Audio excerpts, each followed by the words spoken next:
It's the final game of the 2012 baseball season for the Arizona Diamondbacks. And what better place to finish things up than in front of the hometown crowd here at Chase Field. Last night, Aaron Hill got this place rocking with his game-winning home run at the bottom of the ninth with 2 out. The D-backs are looking to finish on a high note as they sent Ian Kennedy to the mound.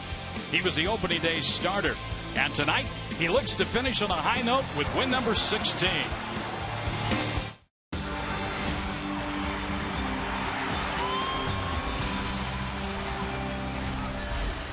Well, it's the finale of the 2012 baseball season. Ian Kennedy was the opening day starter, and he's coming to the ballpark, and he is prepping for the finale. He'll pitch tonight for the Diamondbacks against the Colorado Rockies as the Diamondbacks conclude the 2012 baseball season here at Chase Field. Hello again, everybody. Greg Schulte along with Luis Gonzalez. Kennedy tonight, you talk about leaving that good taste in your mouth, Gonzo, and the starting pitchers for the Diamondbacks on this homestand have done just that. Yeah, you're exactly right. Every one of the starters this homestand have done a fantastic job. They've gone deep into the game, and they've left with a good taste in their mouth going into the offseason. For Ian Kennedy, it'll be his second start on this homestand, and he hopes to follow K.O., Coleman, or Miley, and Corbin getting deep into the ballgame and also picking up his 16th victory. Well, the Diamondbacks are not where they want to be. They wanted to be in the postseason. That's not going to happen. But they still have had some stellar performances by some of their offensive players. And we start with the best of the best, Aaron Hill. Well, Aaron Hill by far has been the best second baseman in the National League this season. You see his home runs and RBIs, leads the National League as a second baseman. Goldie, if he didn't have so many plate appearances last year, he would probably be the runaway rookie of the year this year. Montero's done a fantastic job, locked up for the next 5 years.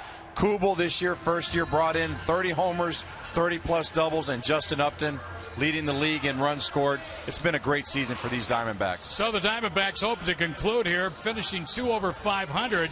Currently a game over 500. We'll see what happens in just a short time. When we come back, Jody Jackson will visit with Chris Johnson. The acquisition of the trade deadline from Houston has had a good run for the Diamondbacks.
AT&T, the nation's largest 4G network. AT&T, rethink possible.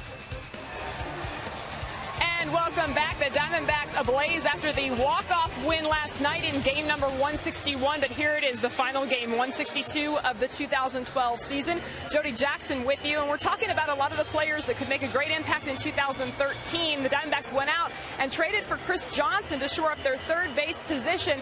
And boy, he really came into the Diamondbacks afire with the bat, with 5 home runs in his first 8 games. And so I asked Chris if starting out 2013, having a full year with this coaching staff will help him start what he hopes will be the beginning of a great career as a Diamondback.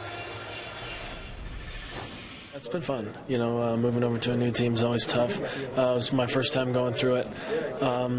You're not sure what the team's thinking, or meeting new coaches and what they want to do with you. So it's been fun.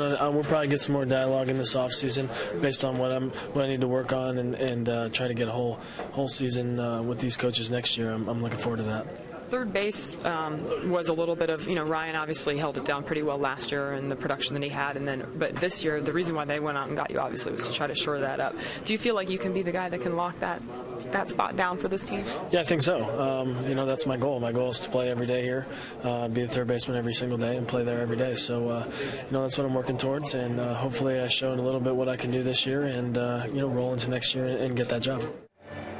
Well, Chris Johnson in the lineup tonight and been dealing with the hand injury, so he is dealing with some pain, so he's slowed down a little bit at the plate, but in his last 17 games, he's batting .365 with 14 RBIs. Well, stay with us. When we come back, it'll be first pitch, the Diamondbacks and the Colorado Rockies here on Fox Sports Arizona.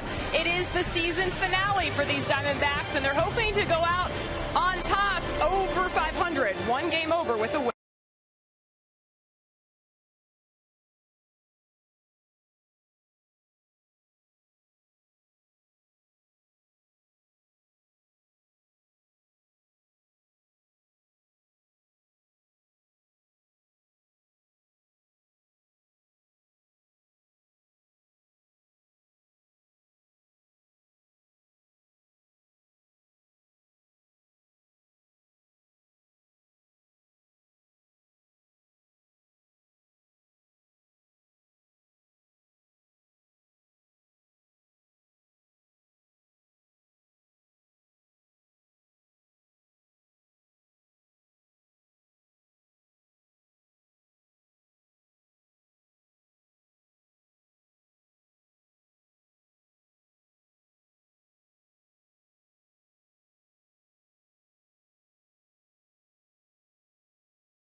Starter tonight, Ian Kennedy, as they take on the Rockies. Dramatic win last night. The walk-off home run by Aaron Jim Tracy. It's been a rough season for Colorado. 98 losses coming into tonight's ballgame. Let's take a look at the lineup real quick. Rutledge, Blackman, and Pacheco. Rosario hitting cleanup. Then Colvin, Brown, LeMahieu, Herrera, and the lefty Jeff Francis. And our Arizona Ford starting pitcher, Luis Gonzalez, none other than Ian Kennedy. He started game 1. He's starting game 162. Yeah, Ian Kennedy bookending his starts here. He started the opening day. He's going to finish it up today. Looking for a good start from him to carry into the offseason. And he throws a strike, and we're underway here. Mark Ripperger is the home plate umpire here tonight. Final game of the year. Low and away. We've seen a few last games of the season where hitters are swinging early. First pitch. Has a pop fly into shallow left. On comes Parr. He puts it away, 1 out. So Aldridge retired. Let's take a look at that Diamondback defense. Parr is in left tonight. Pollock gets a start in center. Upton in right. Third to first, Johnson, McDonald, Hill, and Goldschmidt, and Montero and Kennedy, the battery. Boy, did he leave last night's game up to the last pitch, huh? Boom, home run. Everybody went home happy.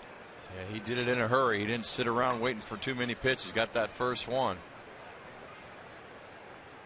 Charlie Blackmon has been a thorn in the side of the Diamondbacks, both in Denver and that series there last weekend and this series here. Pretty good looking player, left-handed batter. Kennedy falls behind him 2-0.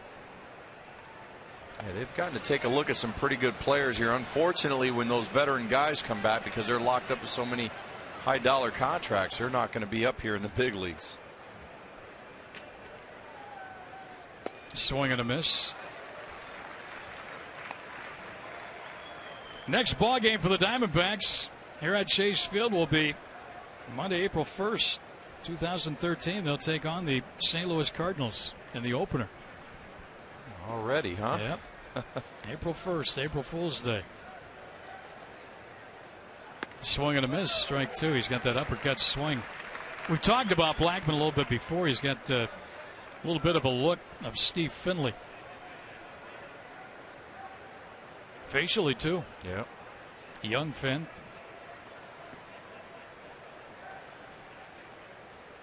Finley could probably still go out there. We saw him in the alumni game. He'd probably go out there and still not embarrass himself. How old is he? Yeah, he's 46, I think. 47. Hey.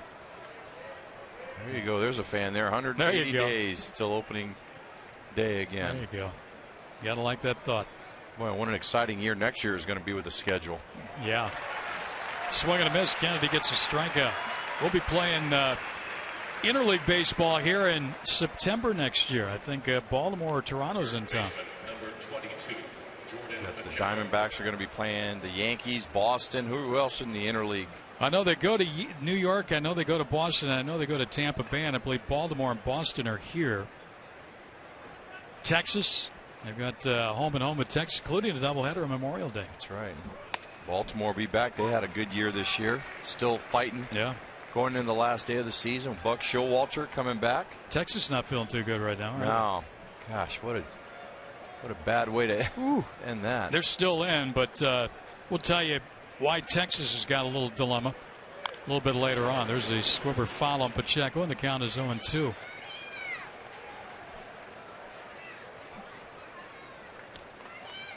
That's the final there, and Texas, believe it or not, had a 5-1 lead in that ball game.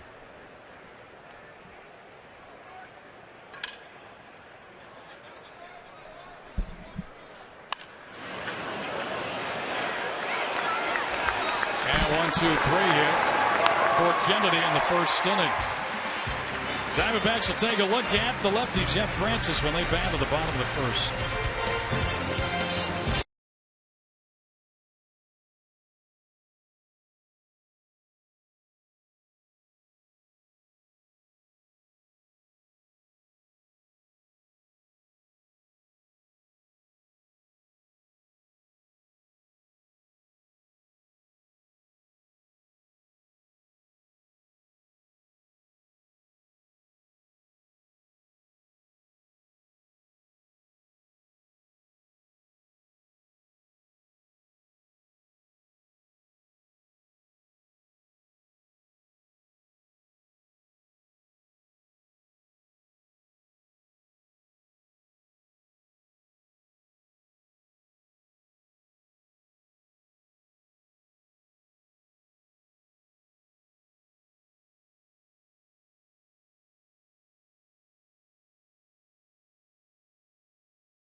Just a reminder, as you enjoy cold one, look forward to Miller Time later in today's game, brought to you by Miller Lite.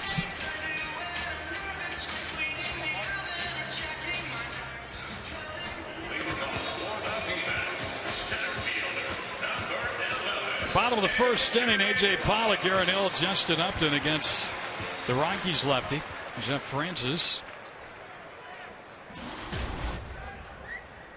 You see 23 starts, 5-7 record. He's making his 22nd career start against the Diamondbacks. He's 8-7. That tells you right there, too. 23 starts, 12 decisions.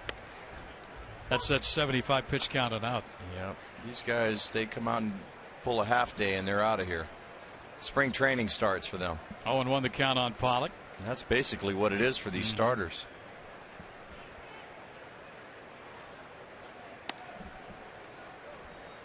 Pollock has had 78 at-bats this year, 3 stints with the D-backs. He helped Perino win the AAA title in the minor leagues. Had a big year for the Aces. He fouls one back. He's got 6 extra base hits, including 4 doubles, a triple, a home run. 7 walks.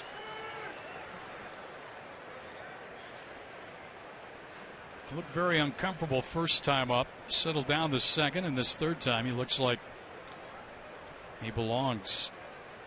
He hits a high pop fly here to left field. It should be easy for Blackman. He's got it. Let's take a look at the rest of that Diamondback lineup now behind Pollock. Hill, last night's hero. Upton, Goldschmidt, Montero, Johnson, Parra, McDonald, and Kennedy.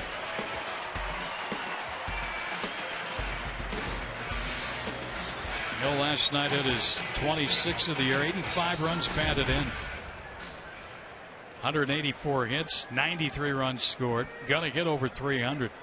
Yeah, he's a silver slugger. And he still wants to be out here playing. Ball went outside from Francis. Throughout the course of the night, we're going to be sending a lot of thank yous out there. Ground ball here to short. Guerrero throws low but out at first, 2 down. To people responsible for our telecasts throughout the year and who have helped us out here at Chase Field.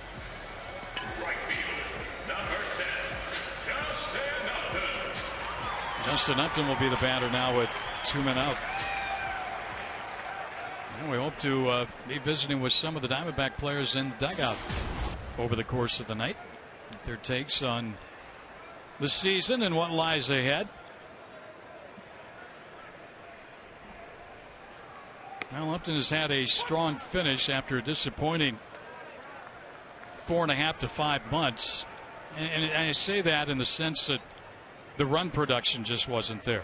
The extra base hits, runs driven in. He scored 107 runs, which ties him at the start of play today with McCutcheon and Braun. So when he's gotten on base, he scored, but again, the RBI total and the extra base hit total not near what he expected, nor what the Diamondbacks expected. But he's playing in game number 150 here tonight. Not even that. Even the stolen bases are down 17. You would have expected to see him at least a 20s or almost a 30 mark in stolen bases.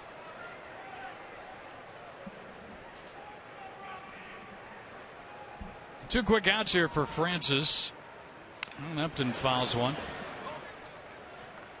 Welcome to the weigh-in delivered by the UPS store. All you have to do is log on to Facebook, Twitter, or FoxSportsArizona.com. Share your thoughts on the discussion topic. Favorite Diamondback moment of the season and why.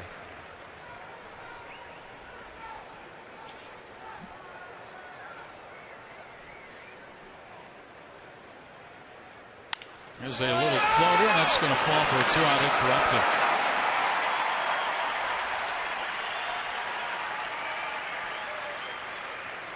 So Upton is single to center.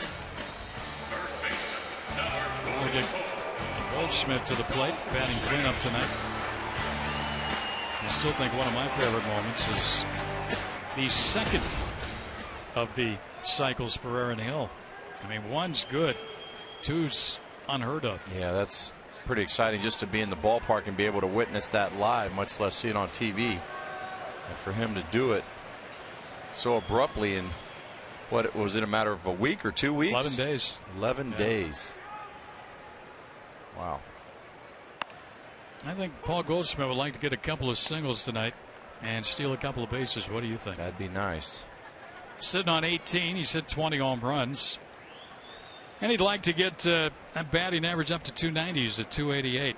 Regardless, a solid first full season for the Diamondback first baseman. I think he had the nail on the head, too, in the open when you said, had he not had so many ABs when he came up last year, he'd probably be the favorite for Rookie of the Year along with his teammate Wade Miley. Yeah, after you have so many plate appearances, your rookie status gets taken away from you, especially if you're an everyday position player.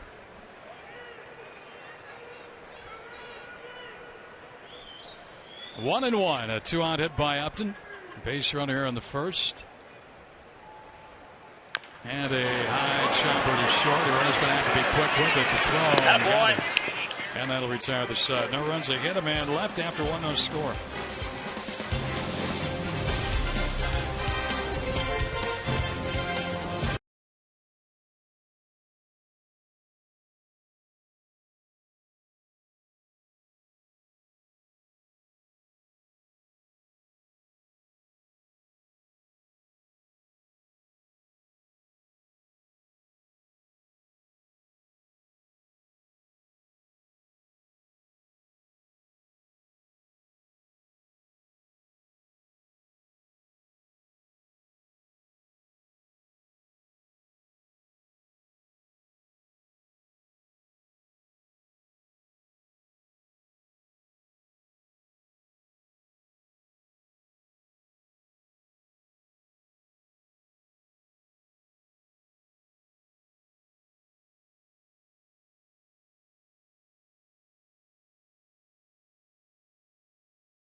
Field, and as we mentioned, we hope to have the ability to visit with some of the Diamondback players in the dugout here tonight, and we have our first guest joining us. Got his 30th double of the season last night to go along with 30 home runs, first full season, 90 runs batted in. Jason Kubel. Jason, if you would assess your first year here in the National League.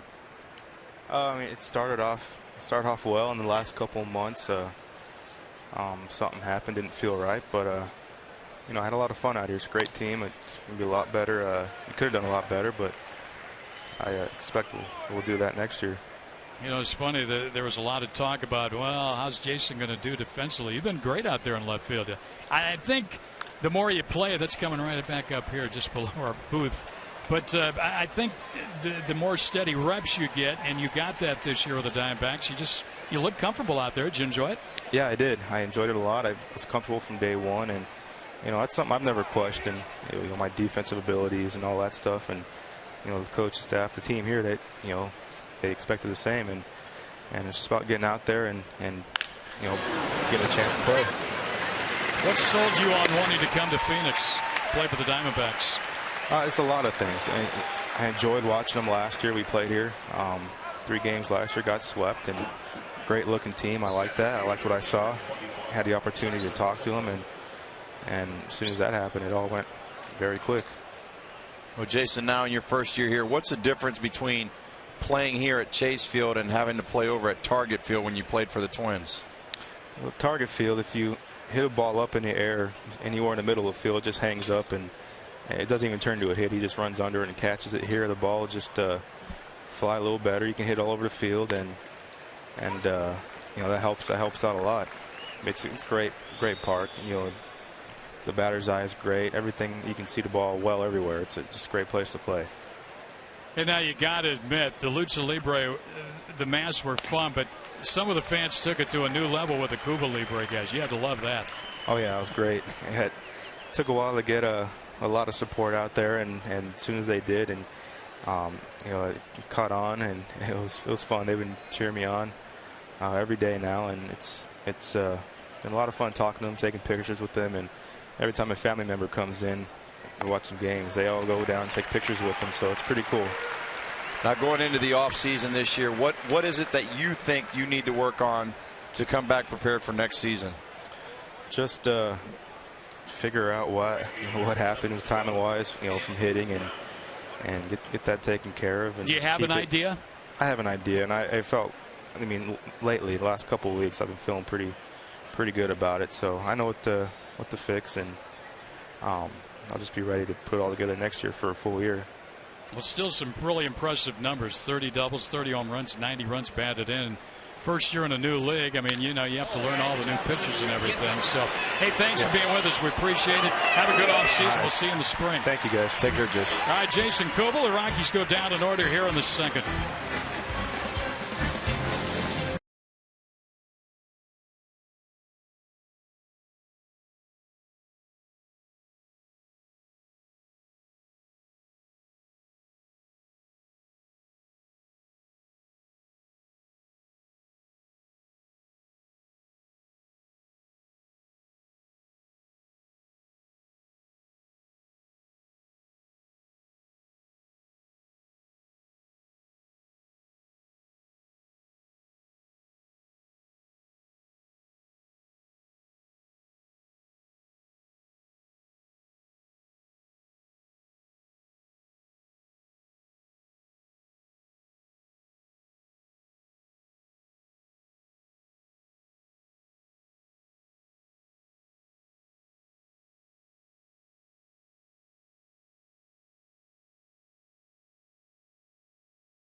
By Gila River. Gila River Casinos, proud partner of the Arizona Diamondbacks. Welcome back here to Chase Field. Diamondbacks and Rockies concluding the season, and fun times as always out at the RamTrucks.tv pool. Sold out every game here in 2012, and we hope for much of the same in 2013. RamTrucks.tv pool. Here we go, second inning.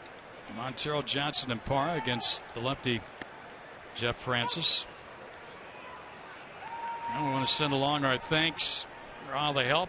As always, Diamondbacks Managing General Partner Ken Kendrick, General Partners Mike Chipman, Jeff Royer, Team President and CEO Derek Hall, Kevin Towers, who, by the way, will join us in the third inning here tonight. Tom Harris, Kellen Maxey, Roland Eamon, Mike Fetters, Brooke Mitchell, Debbie Castaldo. From Fox, Brian Hogan, Jeff Hallis, Margarita, Brett Hansen, Dominique, Sarah, and Christina. There's a line driver right off the second baseman. Rutledge to start this second inning. Montero out number one. There's Roland. He's always shaking hands with somebody.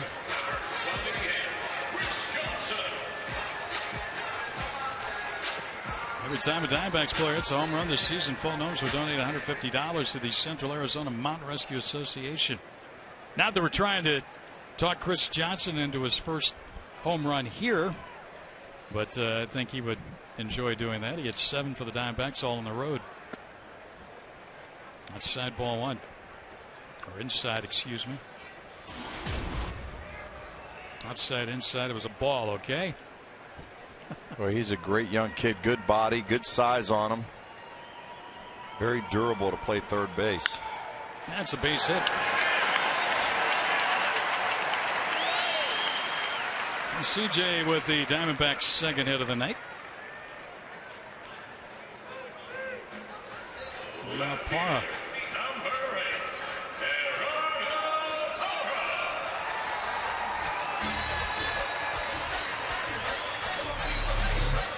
Parra playing the final game of the season, and looks like he doesn't want to go home or end it.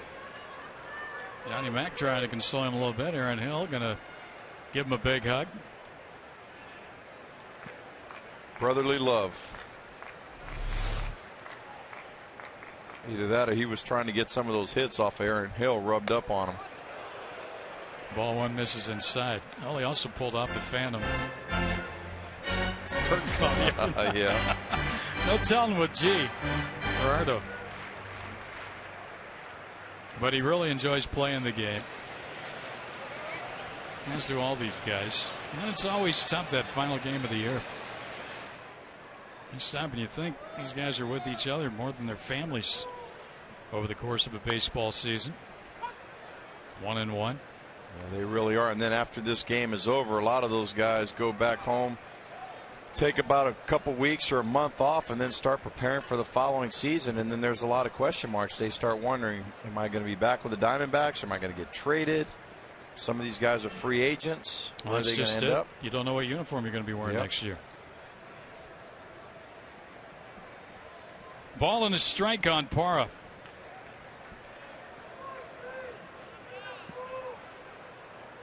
Some of these guys may not be in the big leagues next year. Yeah. You never know. They could end up back in the minor leagues. Parra bunts at it foul.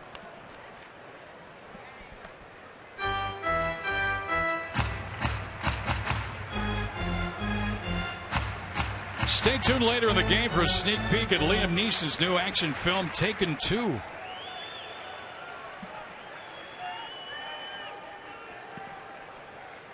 Did you see the first one? It was good. I missed it.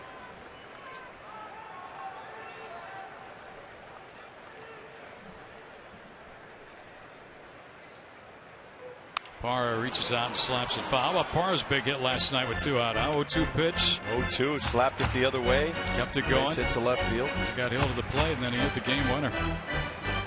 You know, a lot of little things like that kind of fly under the radar. Not with the manager, not with his teammates, but if he's out there, the game ends. Diamondbacks don't get to Hill. He doesn't win it.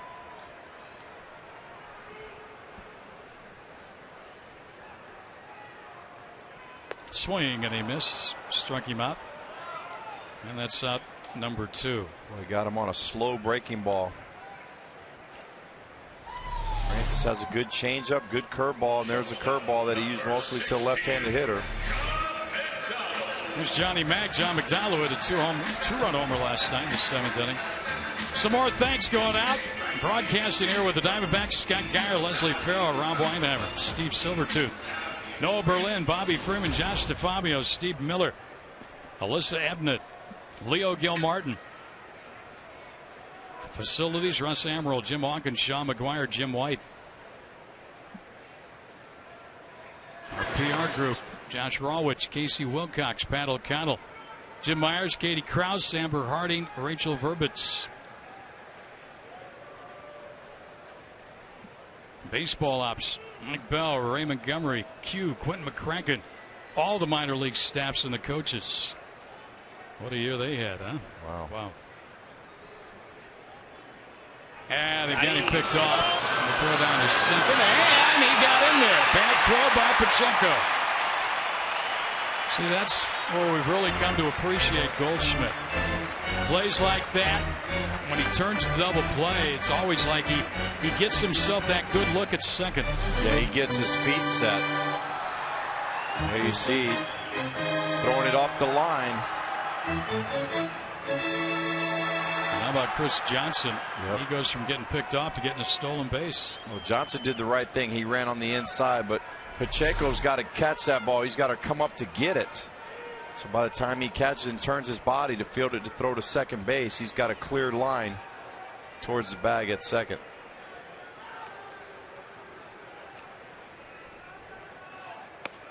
Well, McDonald, a hit here, would play to run. 1 ball, no strikes. Got to give some love to the guys in the clubhouse. Roger Riley, Bob Doty, Ken Crenshaw, Nate Shaw, Neil Ramp, Jimmy, Lupe, Sean, Chad, Brad, Scott, Charlie, and Shane. Alan Campbell, Wilson Valera, Jeff Matuzis. Well, those guys have been here for a long, long time. There's a strike. Still waiting on that food from Chiffin, aren't we? We're going to be waiting until April 1st of 2013. Either that or he's going to send up a boatload of food right at the end of the ball game. When he's trying to get rid of it is what it is. It's the last day of the season. We'll get all the old stuff. Yeah. He's trying to. Yeah, I clean out the freezer. Dump it all on us. Strike to Johnny Mack, 1-2. Let's not forget our groundskeepers, Grant Trenbeth, Carl, Doug, Brandon, and Chris. Spanish radio guys, Richard Saenz, Miguel Quintana, Oscar Soria. Of course, the guys who have joined us here in the booth this year. Joe Sr., Joe Garagiola, Joe Borowski, Jeb Blum, Tom Candiani.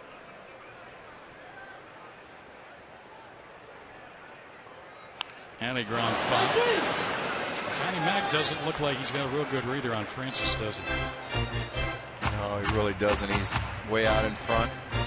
Just laughing about you talking about Chip, and we got 180 days till opening day.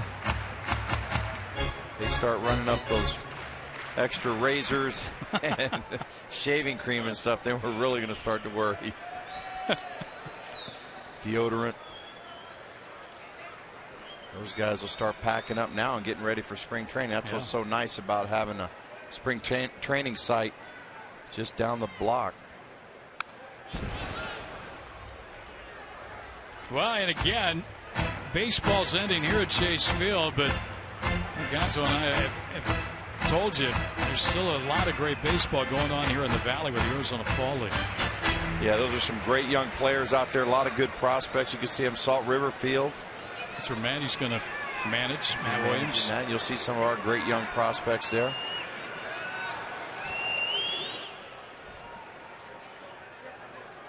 Ground ball foul pass third. In fact, the perhaps future of the left side of the infield with Chris Owings, the shortstop, and Matt Davidson, the third baseman.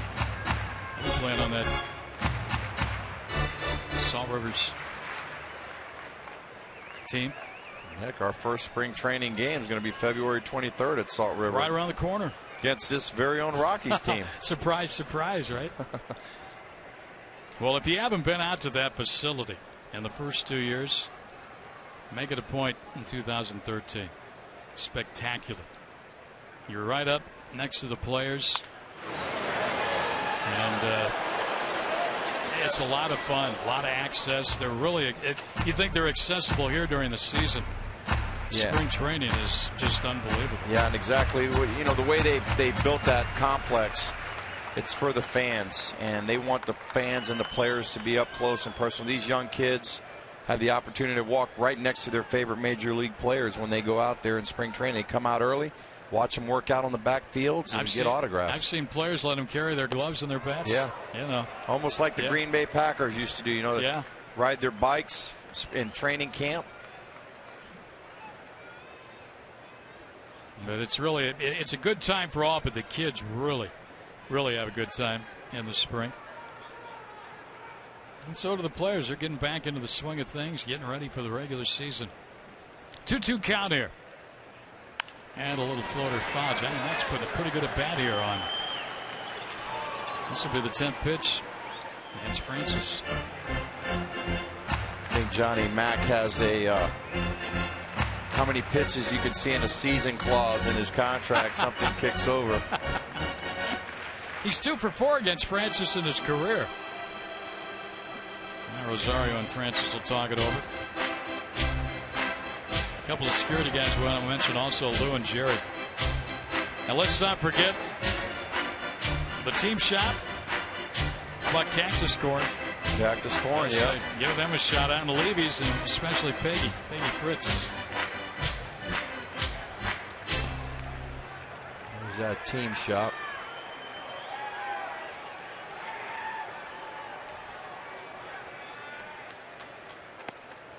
He's run the count full now, 3-2. So we got number 12 coming up. 11.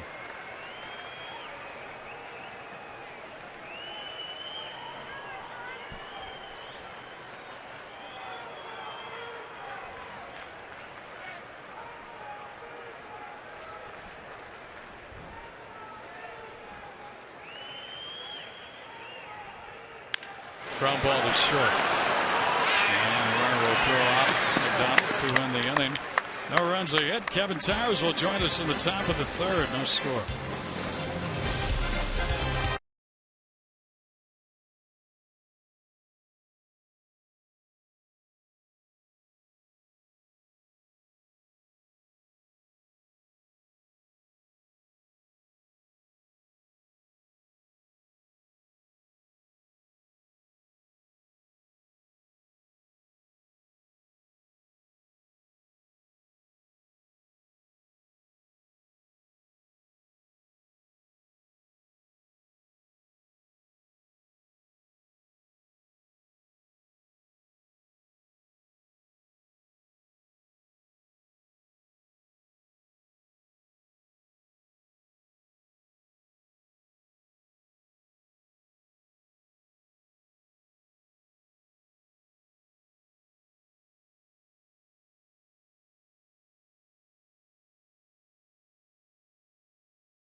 Diamondbacks Executive Vice President, General Manager Kevin Towers, and always a sad note when that game number 162 comes around, especially when you don't have a postseason to play, KT. But your busy time's just getting ready to start, isn't it? Absolutely.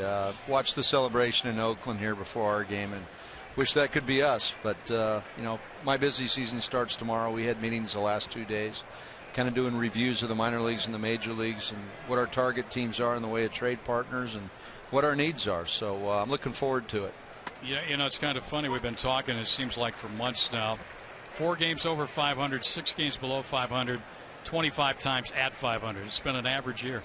It's been the story of our season, and hopefully that's not the case after today. Hopefully we get over that 500 mark, and it's always nice to say we've had back-to-back winning seasons. Although we didn't make the playoffs, I think it's something to build upon and give us a little bit of momentum as we get into the offseason, approach Salt River next February. Ian Kennedy, 2 perfect innings so far. LeMahieu, Herrera, and Francis here in the Rockies' 3rd inning. And a foul past third base. We've talked about the starters on this homestand. They're all leaving with a good taste in their mouth. The guys who have been out there have all pitched well for you on this homestand. Well, I think Ian especially has really had a very strong second half. And Wade Miley, hopefully keep our fingers crossed he gets a chance to get that Rookie of the Year award. Patrick Corbin, great start yesterday. Okay, Upton makes a nice running catch in right field to take care of LeMahieu. Patrick Cahill still only 24 years old, and I think we tend to possibly overlook that. He's got 4 years in the big leagues already. Amazing. We were actually in our meetings, we were seeing how he stacked up against the rest of the division, and other than really Bumgarner, he's probably the best 2 in the West. I mean, I know Billingsley went down early, but if you look at his numbers as a whole, logs 200 innings, 30-plus starts every year, good strikeout to walk ratio, ground ball pitcher, and I think, hey, first year with a new ball club, you're maybe trying to do too much. I think there'll be a much better comfort level for him next year. And KT, we've had a lot of these young pitchers up here now. Going into the Arizona Fall League, how many players are you planning on having in the Fall League for the Raptors? I think we've got 7, including Matty Williams. Matty Williams is going to be managing our club over there at Salt River, and that's always one of my favorite times. So anytime you could spend some time in the Arizona Fall League, Mr. Cobb does a great job out there with the Fall Leaguers, and you see some of the best talent in baseball, young talent. A lot of these kids that are probably here with the Rockies and our Diamondback club spent some time in the Fall League. There's a base hit to right field. Looking over to cut it off, and Herrera will be on here with 1 out. We just saw Justin, and let's get your take on Justin's year. Obviously, played the year almost entirely at the age of 24, just turned 25. The ability and then the strengths of this kid, I mean, he could be a superstar someday. Your take on his 2012 season?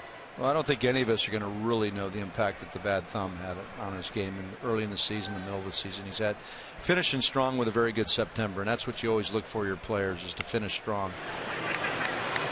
There'll be a sacrifice by Francis for the second out.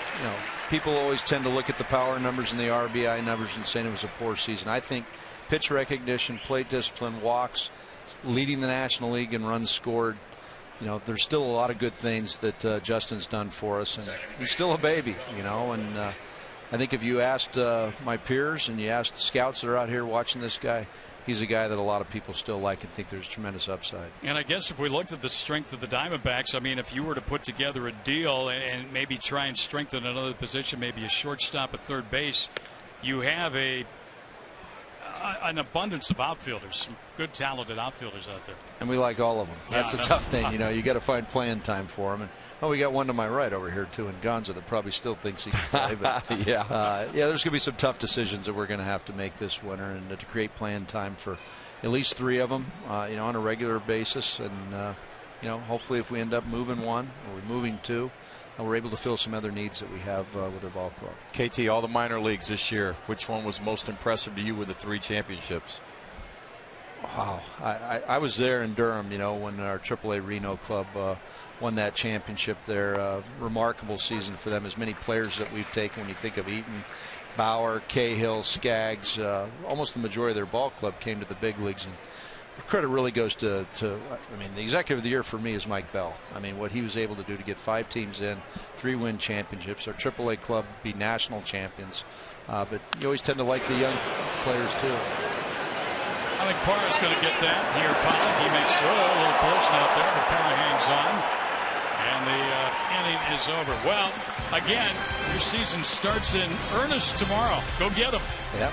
Turn the page. Starting to move on to 2013 after hopefully a Diamondback victory. All right. Thanks, Kevin Towers with us. Thank you. All right.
It's still really hard to do is to win 15 games.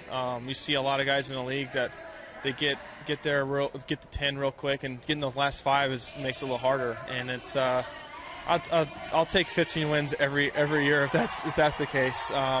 Greg Maddux is one of my favorite pitchers, and he did it I don't know how many years in a row. It was a lot, and it's someone I idolize, and if I got to do that same thing, that'd be awesome. Our Geico quoted the game from Ian Kennedy, who is at the plate right now, ground ball, and it looks like he'll be out at first base. But talking about the fact that he's looking for number 16 today, 15 wins right now, 15-11 on the season. And Ian certainly set the bar high last year, 21-4, a Cy Young candidate.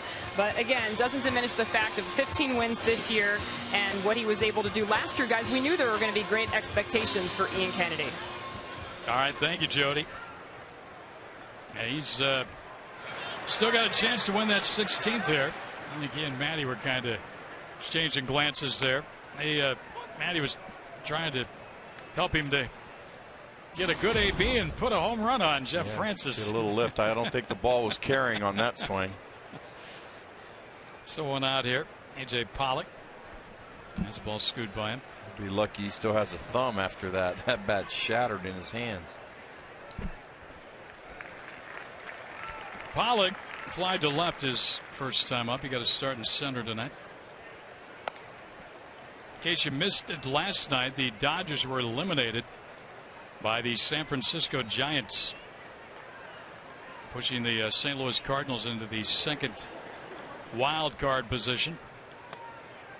So the Dodgers, who made a run late, just couldn't get that new group of guys going quick enough. Yeah, they got a lot of salary now on their payroll. Pollock into left again. Pretty well struck. Did he get all of it? At the warning track, at the wall. Touch the ball. A.J. Pollock, a home run, is second. As the Diamondbacks, and they're on top, 1-0. I didn't think that ball was going to go. I mean, he hit it high, but it just kept carrying. It's a full home run, another $150 going to Central Arizona Mountain Rescue Association. And he got a pitch up in the zone. Blackman went back to the wall. You see it, he missed his location. He came up and in. He wanted it down. Boy, that ball looked like it just hung up there forever. Blackman making the nice effort for it. See, no, Gonzo, you would have skilled. You would have put the spikes. I would have went climbing up. Yeah, because I didn't have the ups to jump up that high. I had to. Spikes on the wall. It's like the guy gets down on all fours. You use his back to get up. Pollock's second big league home run.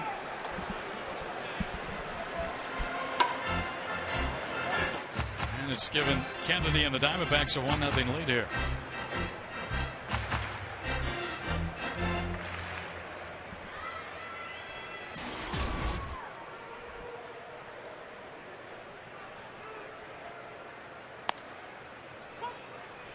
Aaron Hill grounded to short his first time up tonight. 304 average for Hill. And he hits this one on the infield, and caught by Herrera. Let's take a look at our high-speed pitch brought to you by CenturyLink. Francis Kennedy, 88-91.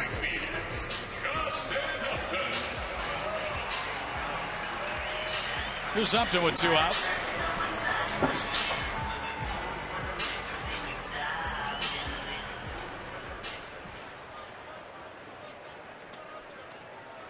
Upton had a base hit in the first inning.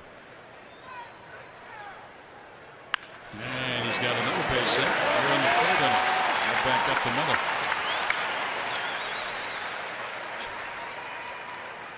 He's 2 for 2. The Diamondbacks have 4 hits off Francis. A nice job by Justin Upton.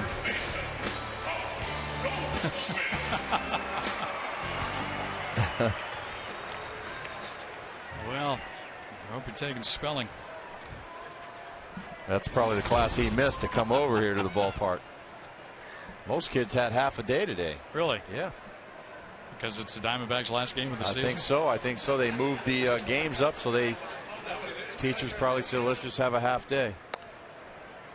No, I'm not sure. I know my kids had a half day. I don't know what holiday or whatever it was going on, or professional day. Neatly dressed after a day of work. Or, yeah, I guess they got the whole day in.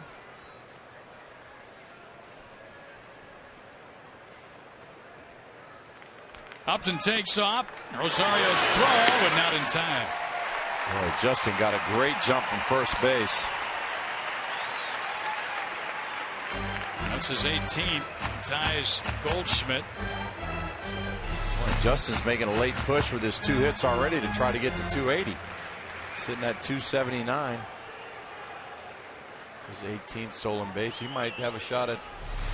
He might be going for 20 today. Now they're going to walk Goldschmidt intentionally to pitch to Montero. Did you always talk yourself into being insulting when anybody was ever passed intentionally in front of it? I always took it that way. They didn't want to face that guy to get to me. Well, that shows you, number one, the respect they have for Goldschmidt, especially against lefties. Now they have to deal with a guy who's come to the plate who has been figuring out left-handers. Third inning brought to you by Miller Lite. Visit local retailer. 6 road trip to the Miller Taste Team at 620-620. Miggy, from the start of the season through almost the end of August, hit .215 against left-handers with 9 extra base hits. Since September 1st, he's hit .432 with 16 hits against southpaws, including 6 extra base hits. He had an on-base percentage of .500.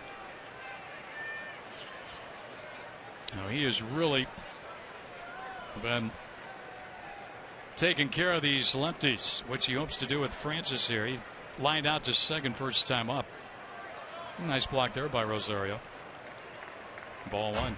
Not only that, but get a hit with 2 outs. 2 out base hit. Be nice here. We showed you coming on the air tonight. Second in the National League, runners in scoring position. I think for some players, they just seem to lock in a lot easier when there's pressure situations. They just focus a little bit more. 1-0 and the twist back.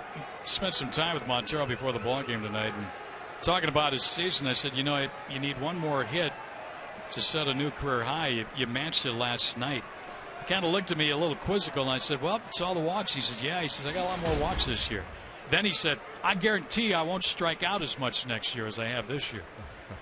He's fanned 129 times. He said, you can book that. That won't happen next year. Now, here's a guy who's already thinking about improving and working on that aspect of it. Well, I think as a player, you know your strengths and weaknesses, and you always want to keep working on your strengths, but also try to improve on your weaknesses and get those better.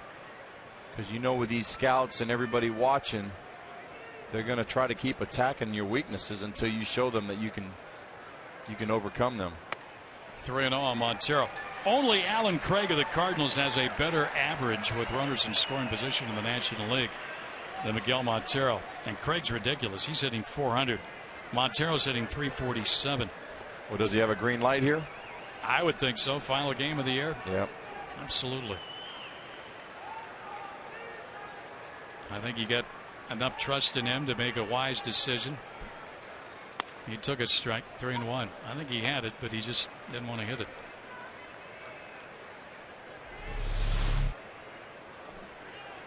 Well, and he took it right down Broadway, right down the middle. Hey, Gonzo, you know who's 4th in the National League in runners in scoring position? Who's that? Guy on deck, Chris Johnson. How about that? 336. Miggy trying to get it to him. And he corks one. Diving play by Pacheco, and he took a couple of runs, batted in away from Montero. What a play. A.J. Pollock, though, provides the Diamondbacks and Kennedy with a run. His second home run of the season.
and get home safe.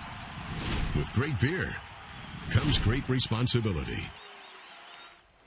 1-0 Diamondbacks on an A.J. Pollock home run. You know that face right there. Unfortunately, he's done for the season. That break in the hand. Adam Eaton, rookie center fielder for the Diamondbacks. Boy, you had a whirlwind year. Congratulations. Thank you. I appreciate it. Was it fun up here in the big leagues? It's unbelievable. It's been an experience of a lifetime, and I hope to keep it going next year in spring training. So. Well, you had a heck of a year. You're not only the Rookie of the Year in the Pacific Coast League, you were the MVP. That's getting two out of the way at one time. Yeah, it's a special year.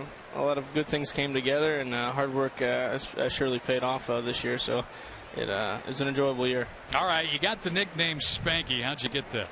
My dad, when I was born, I was sitting in the hospital. I guess a few hours after, and I guess I had really chubby cheeks, and I guess I had some dark hair growing, and he said I look like Spanky off the Little Rascals. So actually a fan, a family friend, I guess, a fan here is give me that Little Rascals walk-up song, I guess, like the beginning of it. So I might have to play that here next year. You got to do that. You got to do that. All right, so your first year is done. What do you take going into the off season now that you need to work on, or what do you need to do for next year? Just being consistent. I think as you progress through the minor leagues, and then once you get here, it's really magnified how consistent hitters are. Pitchers are they don't miss nearly as much. And just what I'm going to take into the off season is try to be as consistent as possible, hitting more consistently, thinking the game more consistently, and just try to sharpen all the tools, I guess, and continue to think baseball day in and day out, even though the season isn't running, just to try to get better at that. What was your biggest moment so far here in the bigs? Probably just that debut was amazing in San Francisco. I can't quit talking about it. You know, all the fans there in San Francisco just yelling and going nuts, and getting the double out of the way, and then getting a win, and that was a great game. Well, I said your first start, you could not have been put in a more hostile environment, playing there in center field with those fans, and then having to lead off in that game again. And it wasn't like we were all 20 games out. These guys were fighting for a pennant. We were still in the pennant race, and to throw you out there, it was pretty impressive to see you go out there. And aside from that first ball where you dove for it, it was 12 feet away from you, and I know your teammates gave you a hard time. It was just pretty impressive to see how you relaxed as the game went on. Well, thank you. I appreciate it. Yeah, it was. I don't think they'll ever let that down. When we went back there, I don't know how many weeks ago, they start talking about it again. I'm like, man, that hasn't died yet. And they're like, man, it doesn't die around here. They'll let you know next year. So I'm glad I got that out of the way. And Willie Bloomquist kind of shared a story with me about that, too. He's like, I did the same thing. I think he started at third base in his debut, and he said he dove for a ball to his left that he said he wasn't even close to. It was like 2 or 3 body lengths away. And he's like, hey, it all happens to all of us. So. Hey, I got to ask you, Adam, there are a lot of different type leadoff hitters. How do you look at yourself? What kind of a leadoff hitter are you? What do you see as your strength going on in your major league career? I mean, just getting on base and scoring runs. I think, earlier in my minor league career in Missoula and in Visalia, I was never a leadoff hitter. I was always a 3-hole hitter. So I'm kind of new to the leadoff spot, but I feel like the more comfortable I get trying to draw walks, see pitches, get on base and score runs, I want to be definitely a 100-run guy every year. I think being a leadoff guy, if you don't, you're not doing your job justice. So getting on base and being pesky, trying to cause a lot of havoc out there. If it takes away from the guy hitting, the pitcher's mentality towards him, and he's worried about me, guys can get an extra base hit, or he can leave something up. So just being pesky as heck and trying to put our team in the best position to win. Well, I think from watching you play this month and a half that you were here, or month that you were up here, I think your speed is invaluable. What about bunting? Are you going to continue to work on that? Or Absolutely, yeah. Bunting, I've always been, my dad, ever since I was a little kid, was always bunt, bunt, bunt. you're going to be a smaller guy. If you ever want to be in the big leagues or you want to be a professional baseball player, you're going to have to be able to bunt. And when I got to AAA with Bugsy, we definitely worked on it a lot more. It's a work in progress, as everything is, but that's only a tool that's going to continue to be sharpened. I worked my butt off in spring training, and it showed. I think in the minor leagues, I think the first couple months I was up there in AAA, I think I had 20 plus. So it's again getting more comfortable in the game and being able to use it in certain situations and being successful at it's going to be the key. Kennedy in a little trouble here. Hit batter and a base hit, and he's got Rosario at the plate. Obviously a big power hitter. He's hit 28 this year. I think you brought up a good point, Adam, when you were talking a little earlier. You're more of a middle of the order type guy, a run producer, and now you're asked to basically be the table setter. And there's a lot that goes into that. We marvel at the fact all you have to do is chop a ball on the ground. And, I mean, you see it immediately to start a ball game. The third baseman, the first baseman are playing in. Second baseman's cheating in case you double. I mean, in case you drop a bunt towards second. So I know you're seeing that, and it's kind of a different mindset for you, isn't it? For sure, yeah. In Visalia, being on 3-hole there, just again trying to drive runs in, trying to guys getting in front of you, trying to put a ball in the gap. And then when I got to Mobile, it was kind of again a process to see more pitches, to try to get on base. And with the chopping of that was really, it started with Bugsy in AAA, and then even Matty Williams when we were in spring training really talked to me about that, jamming yourself into that 5-6 hole and just running, using your legs, using your ability to the best of your ability. So. Yeah, I'm going to try to continue to do that. I hit the ball on the ground and use my legs to the best of my ability. Chris Johnson throws it away, and the Rockies going to get a run, have runners at first and third here. And CJ made a nice backhanded stab at third, but his throw was wide of the mark at second, and Hill just couldn't quite come up with it again. Yeah, CJ made a nice play backhand here. Once he comes up, he decides to go to second and just throws it wide of second base. I think Aaron Hill was just trying to take this for sure out and wasn't able to hold on to it. So that ties the ball game up and forces Kennedy into a first and third. Still no out situation. It'll be an error all the way on Chris Johnson. The batter now will be Tyler Colvin, who struck out his first time up. How'd you enjoy having a lot of your former teammates up here on the big league? I'm sure that made things a little bit more comfortable for all of you guys up from Reno. For sure, yeah. Ryan Wheeler was my roommate all the way up, and even in AA, and then Jake Elmore, and then Patrick Corbin and Skaggs and all those guys. It's really comfortable because you come up with those guys, and when Wheeler first got called up, it was kind of that mentality that, hey, we can get called up. That the big league level is closer than what we think. So once he got called up, it was we all kind of got a little thirstier, as much as we are. I mean, you're always hungry for the big leagues, but you kind of get that mentality that it is possible. So once you get up here, it's comforting. They've been here Wheeler was here for a month or so more than I was, and same with Elmo. So it was nice to come up, and they kind of showed me what we need to do and what not to do, and it was nice. Well, what are the doctors saying now with your hand? 4 to 6 weeks. They say I need to keep this little brace thing that, if anybody knows who I am, it's going to be tough to keep me in this thing. But 4 to 6 weeks with it on and start moving around. And I guess it happened at a good time. It was going to happen. We got downtime and just waiting for it to heal. What's your plans this week? Are you planning on coming back to Phoenix sometimes, take a little break and then coming back here for some workouts and treatments and all that? Yeah, well, I'm getting married December 1st, so that's, of course, that takes priority. I think Katie would get upset if I didn't say that. So. Yes, it does. Happy wife, happy life. Absolutely. You're a smart man. So we're getting married December 1st in Michigan, and then after the first of the year, I think we're going to move back here and get pumped and get ready for spring training. Well, I think you pumped a lot of fans up with your play up here, Adam. Congratulations on an absolutely terrific season in the minor leagues, and of course what we had a chance to see up here in the big leagues. Get that hand well, and we'll see you in spring training. I appreciate that. Thank you. Yeah, great season. Thank you. Adam Eaton with us in the dugout. And a big strikeout here for Ian Kennedy. Boy, he needed that, didn't he? Very personable young man, and does well in the each time we've had him on or heard him interviewed. He handles himself very well. He really does, and I think what he does for the Diamondbacks, he creates a whole new element for this team when he's out there. just his speed alone, you know he's going to get to balls in the outfield, but when he's up at the plate, you see the infield shifting around and doing all kinds of stuff, and that creates a huge nuisance, not just for the infielders, but the outfielders.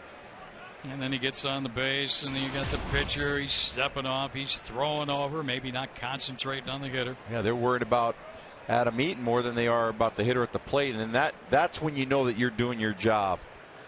And he was exciting while he was up here. You saw him score a ton of runs.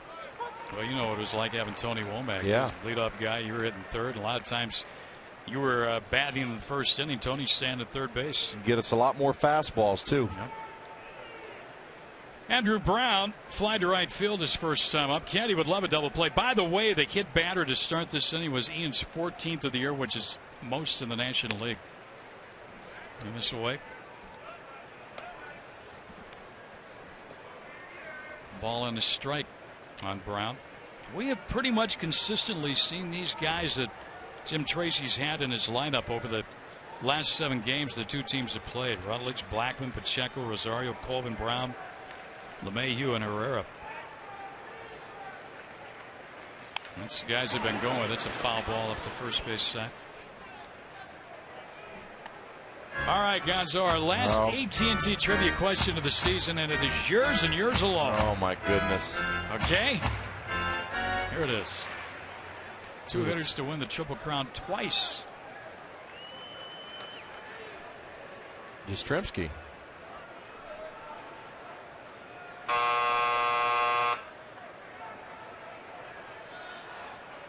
Twice.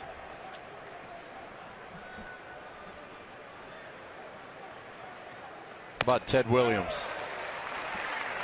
Hey, all right. There you go.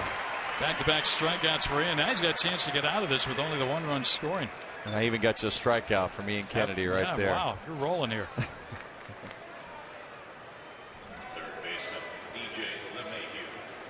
Believe it or not, the 2 seasons that Ted Williams won the Triple Crown, he was not the MVP. I think this year, with Cabrera and what Trout's done, I think they should just call it a co-MVP this year.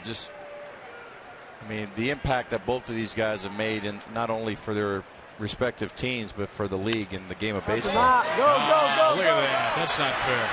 That's a base hit. Score a run to make it 2-0. Just a little blooper that fell into no man's land out there.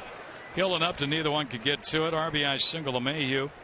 That plates Pacheco, and it sends Rosario to third, and the Rockies have 2 on the board here and a 2-1 lead.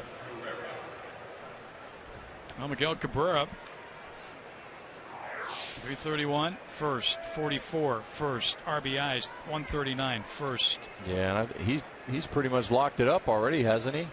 Everybody. Hamilton did not homer today, so I think he pretty much has locked up the Triple Crown. Hamilton did drop a fly ball today. That a big one. Yeah, there's a strike to Herrera. The last time 2 players shared the MVP was Ed Stargell and Keith Hernandez back in 1979. I'm trying to think. That's the last one I remember. Hernandez was with the Cardinals there, and of course Pops was with the Pirates.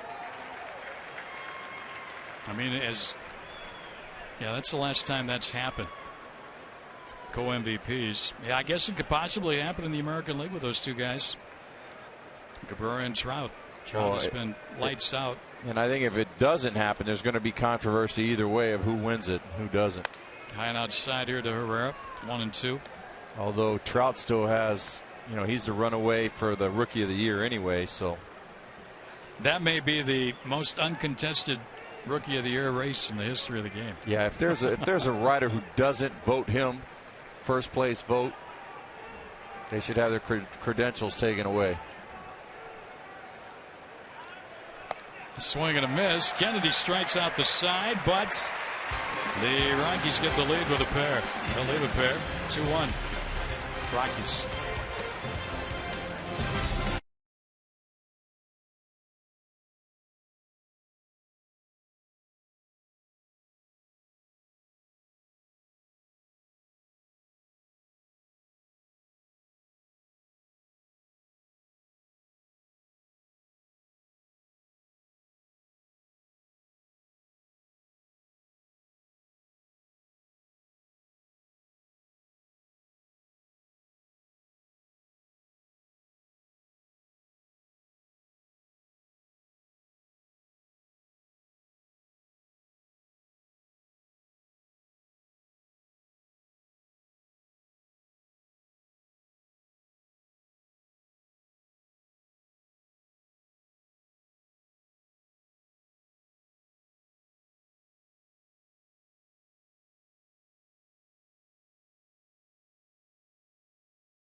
Come to Jack in the Box and try a sourdough cheesesteak melt today.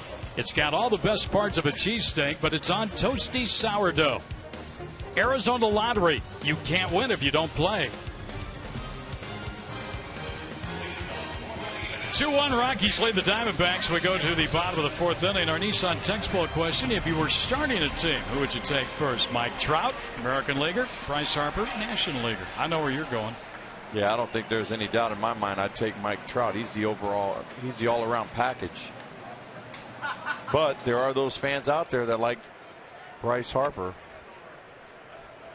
I'm curious to see what our fans think.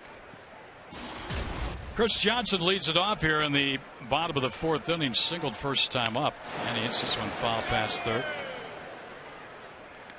Getting back to thanking people for a job well done and being our support here all season long. How about our runners, Amy Latanzi, Andrea Lamb, and Brandy King. Audio guys: Fred Dominagoni, Dennis Lamb, Dee Dee Hill, Ryan O'Gorman, Tony Lamb, and Deb Ashby. Video: John James, Chris Kettle, Neil Malmstrom, David John, and Jeffrey. Tape room: Eric Faulkner, Ernie Flodo, Derek Peacock, Mike Reamer, Matt Weber, Mike Zissis. Ground ball to the right side, fielded by Rutledge, who had just moved to his right. Had to go back to his left to retire Johnson for the out, one away. It just moved him over, and Johnson hit it to the vacated spot, but Rutledge still had the time to get back over there and make the play.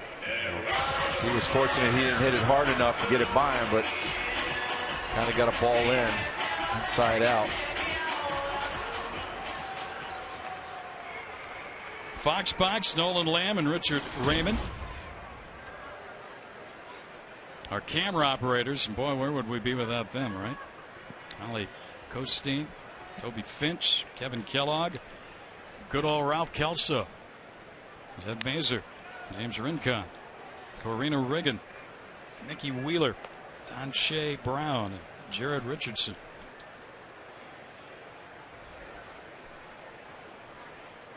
A lot of people go into putting together each and every telecast, or the voices you hear, but the behind the scenes people is what makes the show go. There they are. They're with us each and every night. Tapper past the pitcher. It's going to be tough for Herrera. Fields throws. Won't get Parr at first. Parr smelled infield hit. Got infield hit. Boy, nice job by Parra hustling down the line.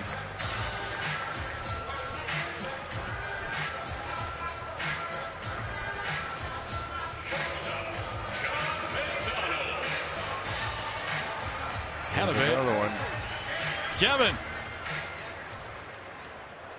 Ralph? Come on, Jimmy. You got to peek out. We got to see you. You got to show the mug. Oh, there you go. Where's Ralphie? There's Ralph.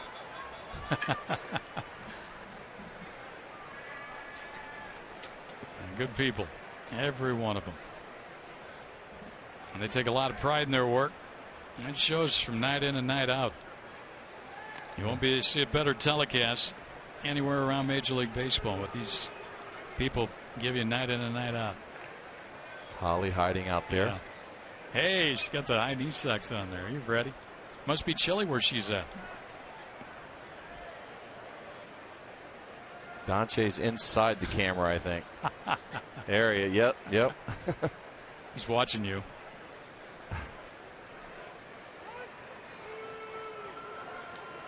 Parr representing the tying run here in the fourth.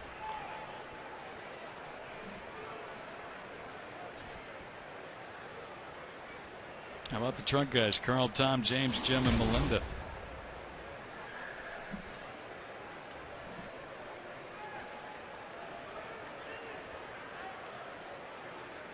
There's a bunt, but it's foul by McDonald. Johnny Mack had a long at bat in the second inning against Francis. Francis ended up getting him in a grounder to short.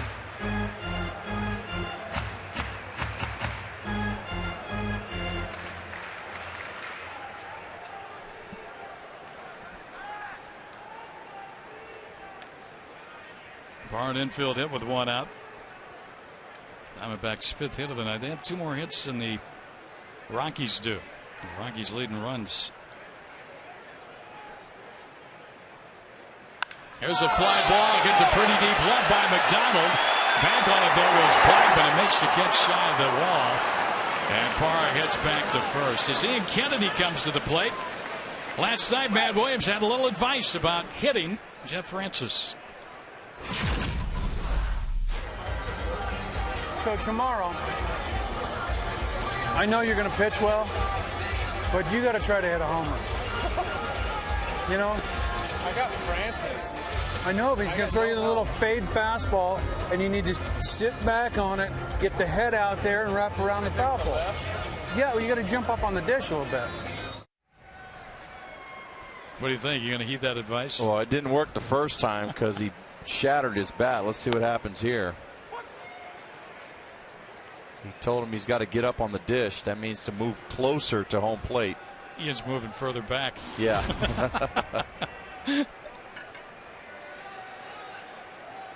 Yeah. That's not up in the box. No. Well, he's far away, and the pitcher's setting up out, or the catcher's setting up away. Parr runs, Rosario no throws. Second stolen base of the night for the Diamondbacks. That's the first one in a while for Parr. It's number 15. Nice job by Parr. Gets a good jump at first.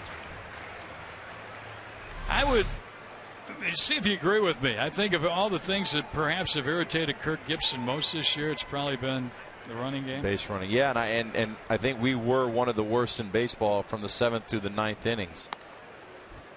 And last year, that was one of our strengths, is kind of pushing the envelope a little bit. Diamondbacks went into this ball game having stolen 90 bases, caught 51 times. They have 2 tonight.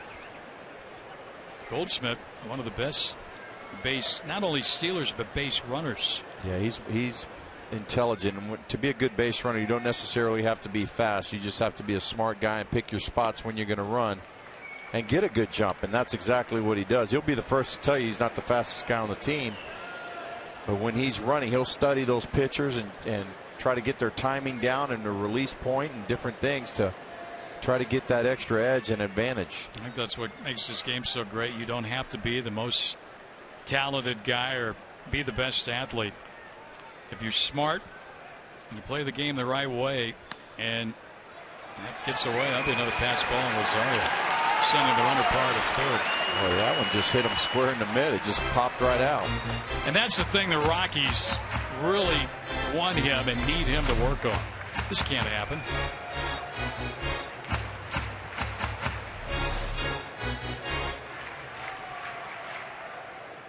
That's just a clunker right there. Yeah. It's the only Pittsburgh caught more times than the Diamondbacks this year. San Diego, though, they're well over 100 in stolen bases. Ian fouls one back. Well, he's got a chance to tie his own game here. 3-2. Well, if you look at those 3 teams that were under us in stolen bases, look where they're at in the standings. Yeah.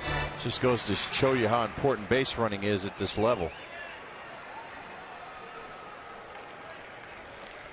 And that's, I guarantee you, we talked about going out to Salt River Field. You'll see the Diamondbacks working long and hard on that as Kennedy takes strike 3 to end the inning. Diamondbacks get a hit, stolen base, left a runner at third. They're down a run.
This is the last day of the regular season around Major League Baseball, and we're happy to have Wade Miley joining us in the dugout this half inning. We have been touting you, and I think rightly so, as a National League Rookie of the Year. Congratulations on just a sensational 2012, Wade. Thanks a lot. Appreciate it. Have fun? That was a blast, and no doubt didn't really quite get the finishing team goal, but it was a fun year. What was your mindset coming out of going toward the tail end of spring training? Did you think you were going to be on the Major League roster, or were you thinking, well, probably going to Reno? I kind of had the whole. I wasn't really sure that I knew there wasn't a spot in the rotation, and I had my car packed to go to Reno. And the last day, the exhibition game, Gibby called me in there and found out the great news, and just tried not to look back. Having a little trouble with that headphone? Yeah. It's the cap and the hair and everything. You know, something poking me in my ear. He'll be wearing a beanie in about 2 days out in the woods somewhere in Louisiana, right? That's right. You heading back home right away? Yeah, leaving in the morning. Good for you. Yeah. Yeah, it's a long baseball season. There's no doubt about that. But you stop and you look at it. You won 16 ball games. You started in the bullpen, and unfortunately for Josh, he struggled. You came in relief a few times for him, and then went into the starting rotation. As you went into the rotation to make your first start, I think it was against Philadelphia, and as the year progressed, looking back at 2011, what did you learn from being up in the big leagues in the month of September in 2011 that helped you out here in 2012? Well, I learned a lot from the older guys, Ian and Joe last year, and even Daniel. You know, they helped me out a lot, and just getting comfortable with everyone in here. Just kind of, you know, feeling comfortable being around everybody, and then just realize you just go out there and approach the game the same way you did come through the minor leagues, through college. You just got to go out and trust your stuff and pitch. I know Gonzo will be the first to tell you, the fielders, they love the way you work. I mean, you get the ball, you get your sign, you throw the baseball. There's no monkeying, there's no stalling. Your fielders are ready behind you. You got a fast pace going. And when you're working fast like that, and we saw it the other night, Wade, it seems like that's when you're at your best. Yeah, I mean, I've always been taught since college, you know, the defenders don't want to sit around on their heels. You know, if you just keep the game rolling, they'll play better defense behind you, and it's worked out. And I actually think you get better calls from the umpires sometimes too, because they love those guys that work fast. Heck yeah, I don't know if they want to be a part of a 3.5-4 hour game. They want to get out of there. Boy, you were battling in that final ball game. I know you didn't want to come out, and you know, you got a no decision, but 10 strikeouts, a new career high. One of your better games in a while. Yeah, I mean, I felt pretty good. You know, I knew going in it was my last start. I just wanted to give it everything I had. Felt good going in the 8th. Just made a couple of bad pitches, and they capitalized. Was there ever a time during the season this year that you felt a little tired? The last month, you know, it just kind of got to me. I don't know if it was that I was tired. I started struggling, then I started thinking, and the last start, I just wanted to kind of get that all out of there and finish strong and go into the offseason with a positive. Okay, we got to ask you this. You started the year, you had like 11 hits in the first. Who's throwing seeds at you? Huddy. You started the season, you had 11 hits like your first 2 months. We were touting you as a silver slugger for the pitchers. What happened after that? It went downhill quick. I don't know what happened. It looked like beach balls the first 2 months, and then ping pong balls the rest of the time. So I don't know what's going on. Couldn't even bunt. That's all right. I mean, you did it on the mound. 27 decisions. I mean, that. Stop and you look at the starts you made. That's pretty much finishing what you started, and that's, I think, the goal of every starting pitcher to either get that win, hopefully get the win, and but be around when the game's decided. Right. You know, that's important to go deep. I've always wanted to try to go deep as I can in games, save the bullpen as much as possible. And I mean, who doesn't want to be out there in the 8th and 9th inning when the game's on the line? Hey, how about that play Hill made? He didn't get him at first base, but how many hits did he take away for you that helped you out this year? And dude's amazing. You know, he's a great teammate and unbelievable defender, having an unbelievable year, and he makes plays like that look easy. How about that play, Gonzo, on the last day of the season? He's unbelievable. He's definitely going to give you 110% no matter every time he steps between the lines. What do you need to work on in 2013 to get better? I just need to sharpen up, you know, just everything really. I just about got hit in the face with the seed. Strikes, commanding the zone, holding runners on, hitting, getting runners over. I just want to sharpen everything up. Well, I tell you what, you're our Rookie of the Year. We think you're well deserving of that, and we hope when the award comes out, You are the National League Rookie of the Year. I mean, to do what you did this year and to win 16 ball games, it was a pleasure watching you work all season long. Have a great off season, and we'll see you back in Phoenix out at Salt River Fields come February. Thanks a lot. All right. Wade, Wade, see you guys. See you, Wade. Right. What a year, huh? Yeah, it was a fantastic season for him. And Daniel Hudson was the seed thrower, we're told. Try and get Huddy on and have somebody throw some seeds at him. Yeah. He might hit him with a whole bucket. Montero back to first, and it gets back. That infield hit by Charlie Blackman, the fourth. Wade Miley just went over and poured some water on his sock, go down in his shoe.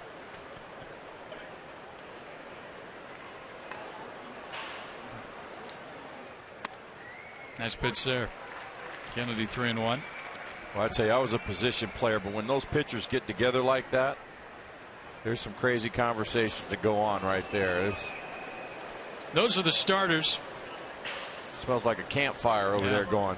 Corbin's the only one I don't see there. Skaggs is there along with Miley and K.O. Coleman and Hudson. Ground ball into the hole, and that'll get on through by the diving McDonald. Pachenko's got his second hit. Now the Rockies got two guys on for their big bopper, Rosario. Catcher Willie Rosario.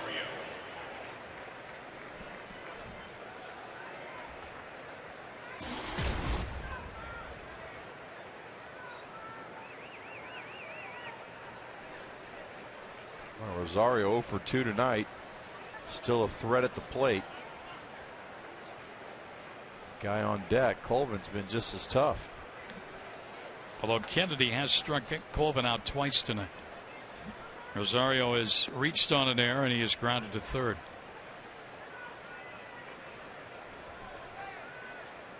Hits are even out 5 apiece. Diamondbacks trailing by a run here in the 5th. Hard to believe we won't be coming to the ballpark tomorrow or for a while, but it's number 162. It's all coming to an end here on this October 3rd. Don't forget to follow the postseason. And a couple of big wild card games going on Friday. And then the divisional series in both leagues and the championship series. Of course, the two winners in both leagues play in the World Series. Some good representation around baseball. It'll be interesting to follow the teams as they trudge their way through. Yeah, not a lot of wasted time. They get right after those playoffs. And I still think Friday is going to be a very interesting day with that win or go home. I think that's going to be an exciting game to watch. The wild card game. Ground foul. Has them scattering over and near the Diamondback dugout. Protect that camera. Hey, go slow. Yeah, yummy. Ooh, there you go. Good. Well, I thought you ordered some of those for us here tonight. Yeah. I've got no pull around here. 1-2 count on Rosario, so Kennedy now and Montero talking things over.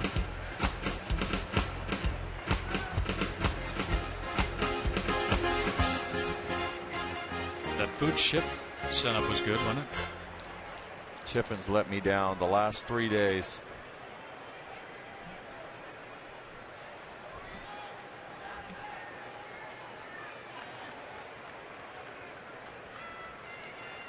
Swing and a miss. Went the high fastball. Rosario didn't get it. All right, it's a couple of hits, 2 left. Still 2-1 Rockies.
to their brightest stars to make the next unforgettable play that'll lead them to the NLCS. Move them one step closer to the World Series. Legends are born in October. And our exclusive coverage of baseball's postseason begins Sunday, October 14th, with Game 1 of the NLCS, only on Fox.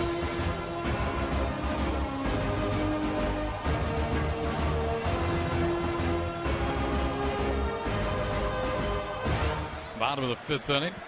A.J. Pollock, top of the order. Pollock's accounted for the Diamondbacks' run with his second big league home run. That came in the third inning off Francis. Francis at 73 pitches. Well, that's about time for him to start coming out, right? Yep. Nobody up yet in the bullpen, although there's a little stirring out there. Colorado Rockies, most of their pitchers or their starters are on pitch counts. Although Francis might be the only one that they've let run a little bit deeper at times. I thought they'd let Chassin go a little bit longer last night, too. They didn't. 3 hits, no runs.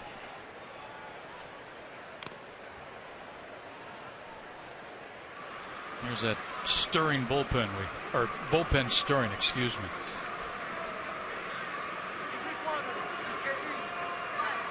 I know it's about their time. Francis had allowed 5 hits, the 1 run, the home run by Pollock. He has walked 1 that was intentionally. He's struck out 2.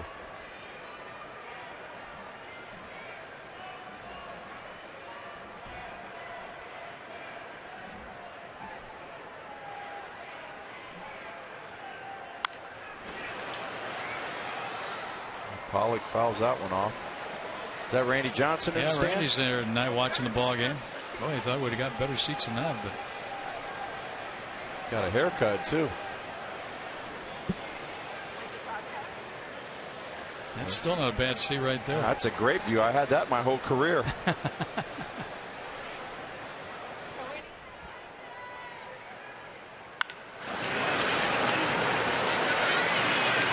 Pollock's out, number 1 here. Some more thanks, shout outs. First, Jody Jackson. The guys out center field. Todd Walsh, Joe Borowski, Chuck Powell, Brent Stanky, Mark McClune, Graphics Josh Weingrad, Meg Bucket, who got married last weekend. Well, that was a report. She was scheduled to get married. I guess everything went okay.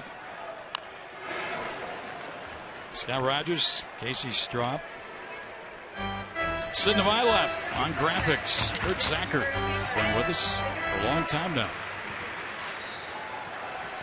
Will that be on the telecast? Thanks, Josh. It is. It's on right. Swing and a miss. 0-2 on Aaron Hill.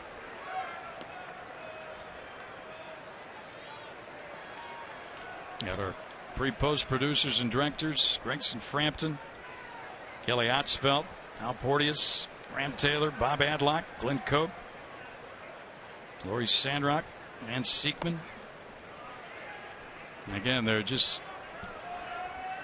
tons of people that make each and every night the game come right to you, like you're here. If you can't get to the ball game, you feel like you're here at the ball game just by the shots and sounds that they give you night in and night out.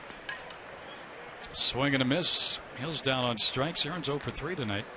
2 outs in the inning. Let's take a look at our key to the game, brought to you by Kia Motors. We'll make it simple. 2 in a row, Gonzo, and by that we mean 2 winning seasons in a row.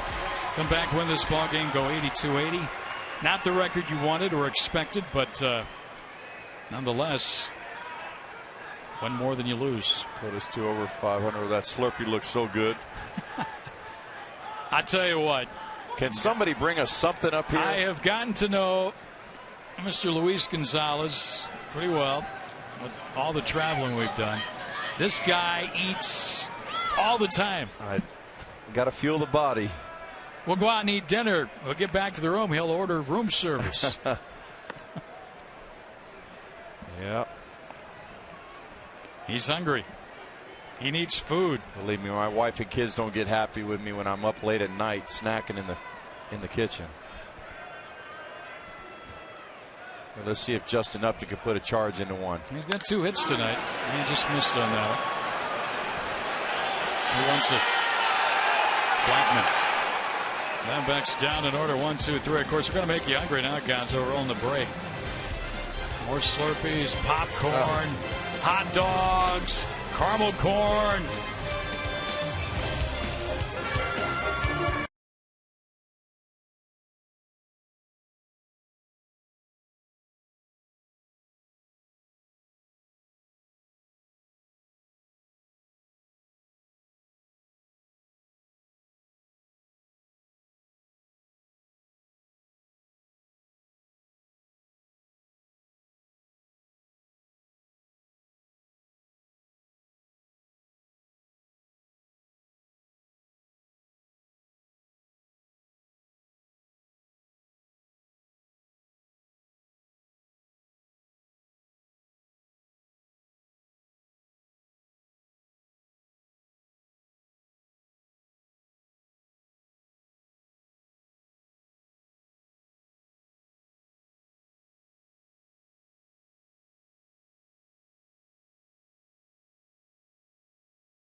Interactive kiosk right here at Chase Field during any Arizona Diamondbacks regular season home game. As we go to the top of the 6th inning. There you go, Gonzo. More food for you. Food for thought. Relish, onions on there, a little ketchup. Man. All right, Willie Bloomquist is joining us. And you have probably been the most antsy player in that dugout over the last 2 months of the season, not being able to get on that field. How are you feeling, first off? A lot better. Finally, last week or so, I've kind of turned a corner and actually can kind of say I'm pain-free at the moment, and am able to start doing a lot more activities and a lot more rehabilitation stuff that gets me closer to being back on the field. So it's been a long process. It's been a frustrating process, but hopefully we're starting to get somewhere. Have you ever experienced anything quite like this before? Nothing that's lasted this long. I've had a few issues with my back younger in my career, and but nothing that's lingered like this. I assumed it was going to be a 3 or 4 or 5 day thing tops, and I never thought it would be 2 months. Long run for Parr here. I think he's going to get there, though. Well, how about that? No doubt. How about the energy he gives you night in and night out, Willie? Yeah, it's impressive. G's loved by everybody on the team, in the stadium. He just plays with it with the passion. He loves to play the game, and he's fun to have out there. Fun guy to have on your team. Now, Willie, I know you were out for a long time. How difficult was it to see this team play in the last month and a half of the season, knowing that you really couldn't do anything to help the ball club out? And we know how you're a leader on and off the field, but you missed a lot of time. You had to come back to Phoenix when the team was on the road. How tough was that on you? Well, it's people call it the disabled list. I call it the dead list, because you might as well be, you feel part of nothing, and there's nothing you can do to help your team win. It's you're gone, you're detached from everything, and it's awful frustrating. And that's the time of the year, especially, that you want to be a part of things when you're in a pennant chase and things are coming down the stretch, and you got a chance to help your team win some big games down the stretch and gain ground on the teams in front of you. That's when the season's fun. That's why you play 162 games. Those last 30 or 40 are the important ones that really matter, and that's when it's go time, and that's when it's fun to be a big part of something like that. And for me to have to watch these last month and a half, it's been awful humbling, but there wasn't a whole lot I could do about it. I was trying as hard as I could as far as going to rehab games and seeing if I could get back as soon as I could. And it just wasn't cooperating the way I wanted it to.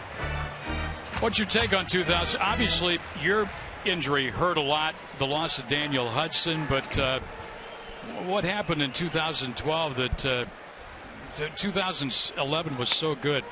Can you put a thumb on it or anything? Well, I mean, obviously the old saying that a lot of people say is that's baseball, and it's tough to sit on that and swallow that. But last year we had the magic, like you saw last night. I can't count how many comeback wins we had, like we did, last night's game. And we kind of spent all year trying to find that something that was going to give us that spark and go like that and get on an extended winning streak and get hot, and it just never happened. And I still hold true to the fact I think we got a great team. I really do, and we just haven't put up the win-loss record that we expected to. I think you could tinker a little bit with the ball club in the offseason, which I know Kevin Towers will do, but I think Gonzo and I both agree with you in the sense that you could almost go with the same guys, make a few changes here or there.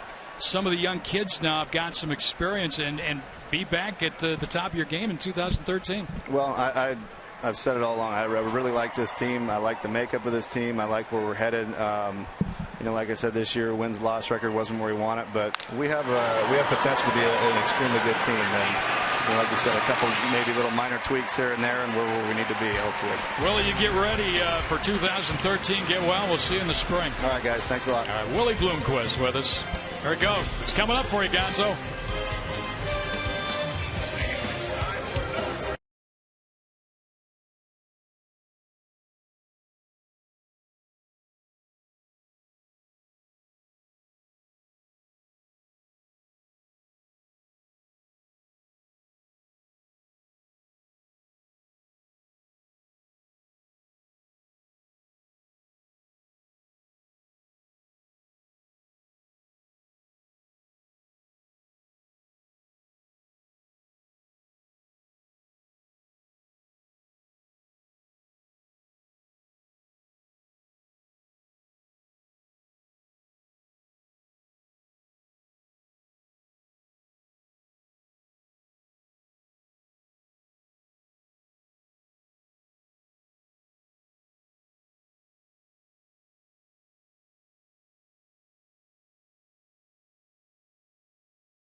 Play of the game while we were visiting Willie. How about Gerardo Paul? Yeah, great play down the left field line. He's done this so much for the Diamondbacks in years past. That's why he's a Gold Glover out there in the outfield.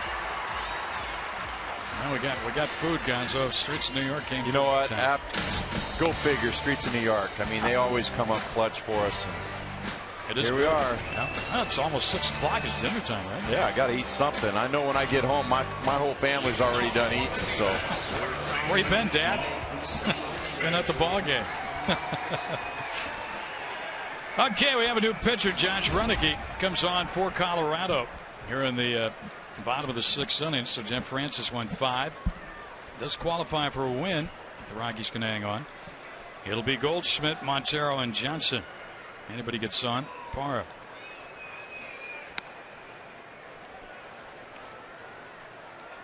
Goldschmidt is 0 for 1 with a walk.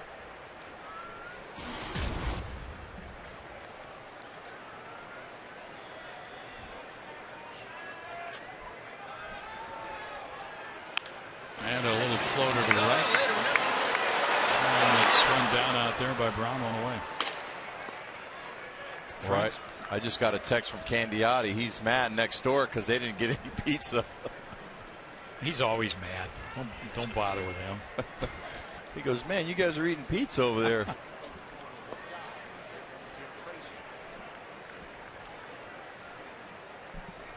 Well, they're going to bring in a lefty to face Miggy. Well, it is the last day of the season. Yeah. Okay. And we'll break. Come back with more in a minute.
As we take a look at the National League's top 4 seeds, Washington, then Cincinnati, San Francisco, Atlanta.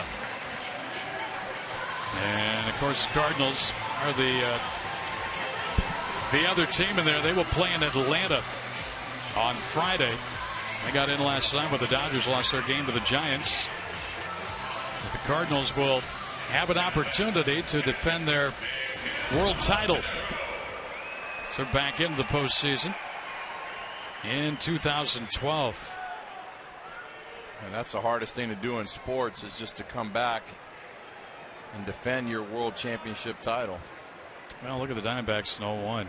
And Johnson shilling back. I think it's superb 2002s, but there's a high pop fly by Montero on the first pitch from Alvin. Retired, but boy, you got injured in St. Louis, remember? Really kind of put a damper on things. Anything can happen. And Third baseman, Chris Johnson. anytime the Diamondbacks score 6 or more, Taco Bell gives away 3 free tacos with the purchase of a large drink between 4 and 6 p.m. the following day at participating locations. 2 outs here now for Chris Johnson, who will face this lefty Outman.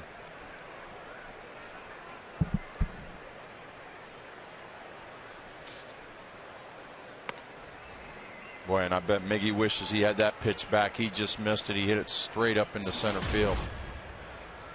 Montero 0 for 3 today. 287 average.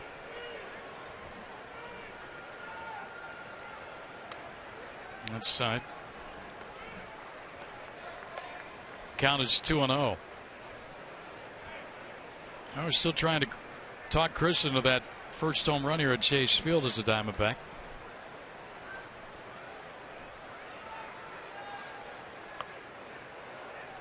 Two and 1. Well, you got a changeup on the outer half. Well, I was just handed a note. I'm going to give him some kudos too. He's been my right-hand man up here since June. Scott Snyder. Diamondbacks have scored 6+ runs and gotten tacos for the fans 56 times this year. Nice. How about that? How many have you collected on? I actually, the other night, I actually drove through the drive-thru after that 13-inning game. Yeah. And I asked a kid at the drive-thru, do a lot of people actually cash in? He said, dude, those are our best days. When you guys win, those are our best days. We have to extra employees and everything are there. People are lined up to get those tacos. Hey, that's a great deal. You do it 56 times. That's a lot of free tacos. Johnson walks with 2 out. And then I asked him if I could cash in. He said, no, you got to come tomorrow between 4 and 6. I knew that was coming. He says, you're no different than everybody else. You got to be here tomorrow. Did you tell him you won a World Series with a blue pit? I tried to show him the logo on my shirt, and that no, that one didn't fly over. Here's Parr now. Well, I had your call playing on my DVD. I had it playing the whole time. Have you got the little bottle opener that makes the call too? So can I get a Pepsi, please, and use this bottle opener? That was actually a big seller. Yep. After that 2001 World Series. That was your call on a little Diamondbacks logo. Yeah. I gave that to everybody in my family as a Christmas gift.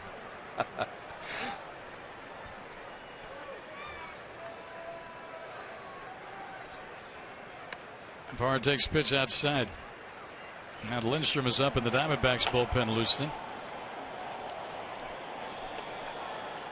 They just think the Rockies have to fly back to Denver tonight.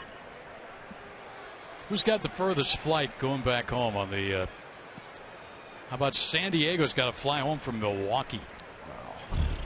Where's Seattle at? They're home. Ooh.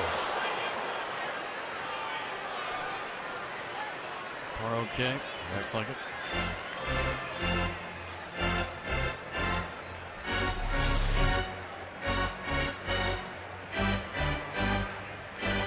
Twisted the body around as he was checking his swing. Hurt himself a little bit. A lot of times guys will hurt their wrist trying to hold up on a pitch like that.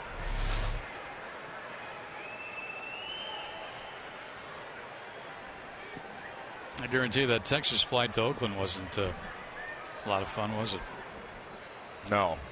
No, it was definitely. Or going home, I should say, from Oakland.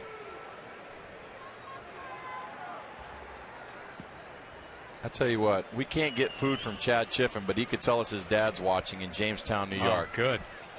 Good. He's unbelievable. Maybe his dad will probably get his food before Chad will. Maybe we should have his dad, Jerry, call him and say, hey, you need to feed those guys up in the box.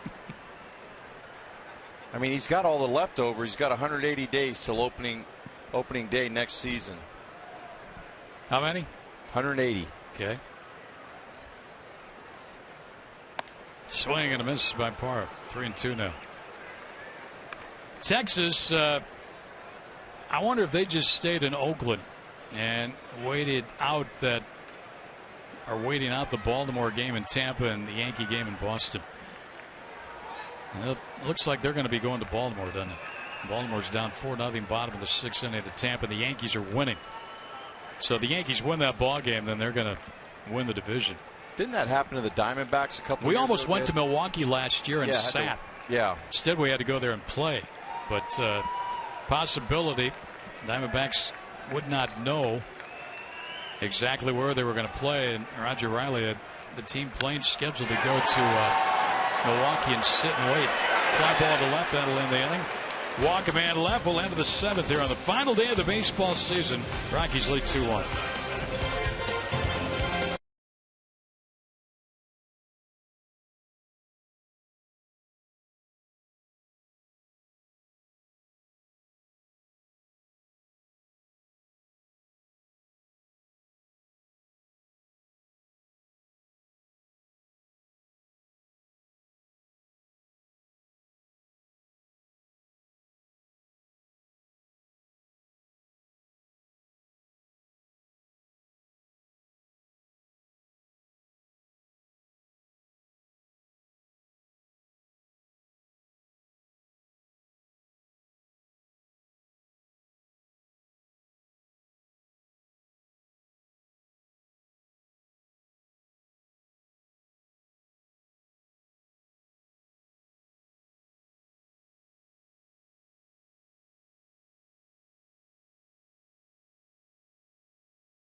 Aaron Andrews, Eddie George, and Joey Heatherton get you ready for kickoff with the Ford Fox College Saturday pregame show.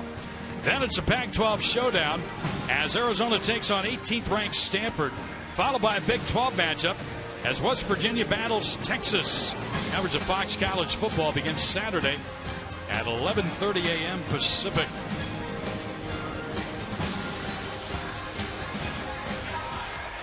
And Kennedy back out there. 7th inning. He's down 2-1 in this ball game. And he'll go up against Herrera. We'll see who comes out on deck to hit next. Albin's spot is due up. And I think Gibby's trying to give him every opportunity to try to win this game. He's got to get his offense to get him some runs. I think this will be his last inning, though, guys. So he's up 2nd in the 7th. We'll see how it plays out. And what's his pitch total at? 88? That's 88. Good. Well, I think, yeah, this will probably be his last inning, but he wants to let him finish this one off, and hopefully his offense could get him a run or two. Exactly. Swing and a miss by Herrera.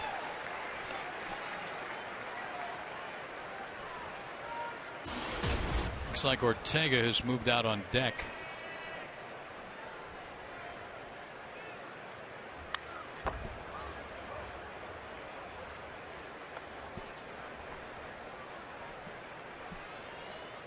Rafael Ortega.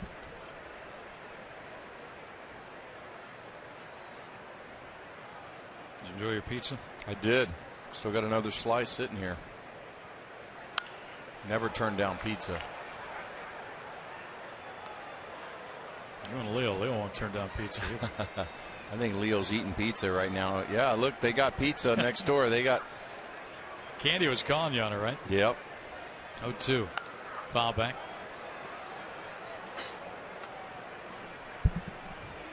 We've seen that with Aaron Hill. There's a shot of Leon Candy. Diving catches does he make out there because he's anticipating where the ball might be hit. And you have a pitcher that has command out there. Like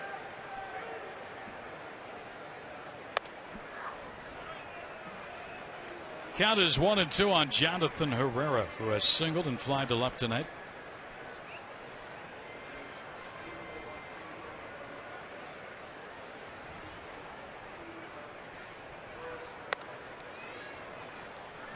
Well, really not a lot of offense today. 5 hits for both sides.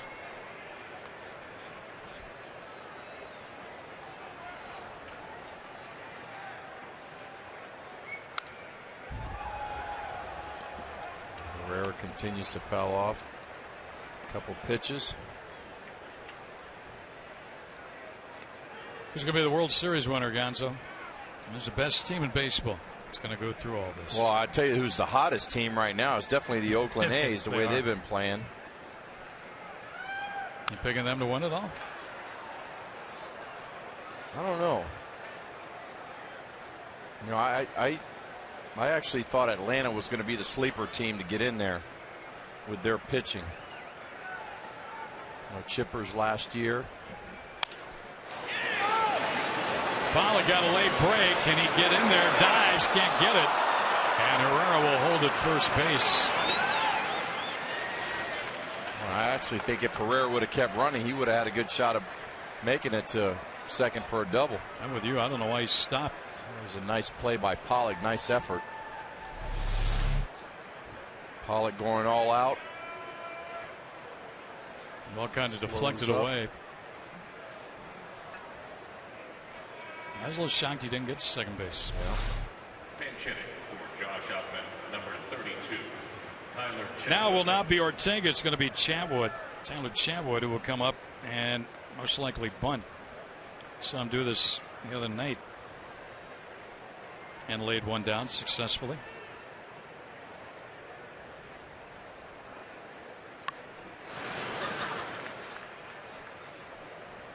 Well, we always talk about your bunting skills. This is where you got to help yourself out as a pitcher.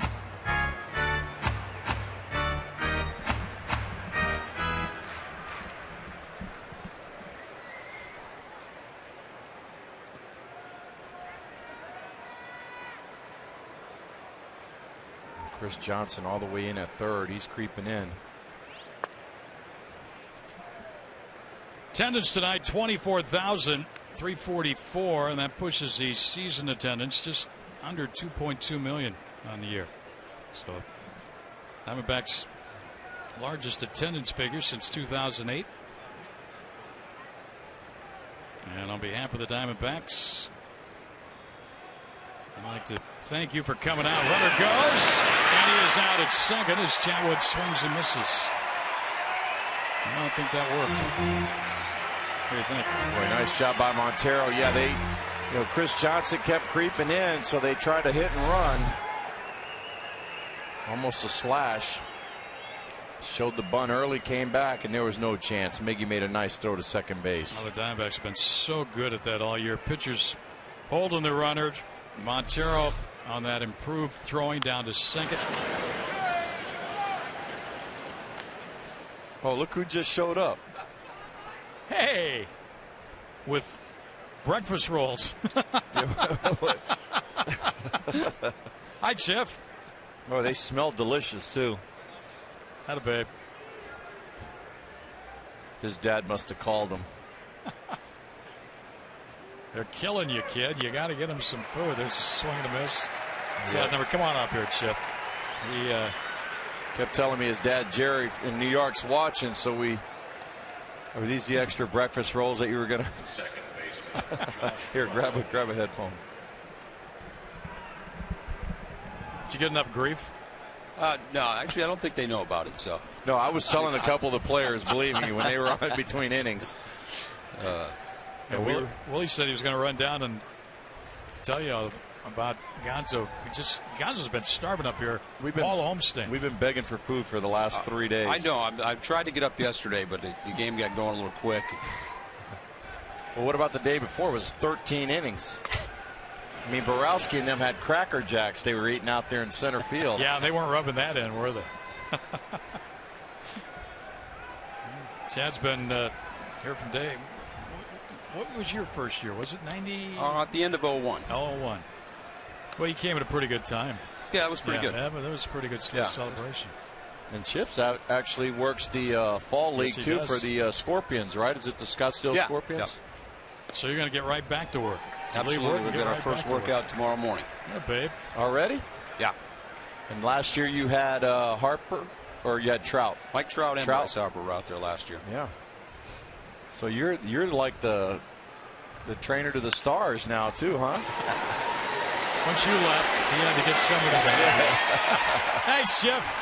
Gonzo got his food. You don't know how happy we are. Hold on, let me try it out. Got food.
On this final day,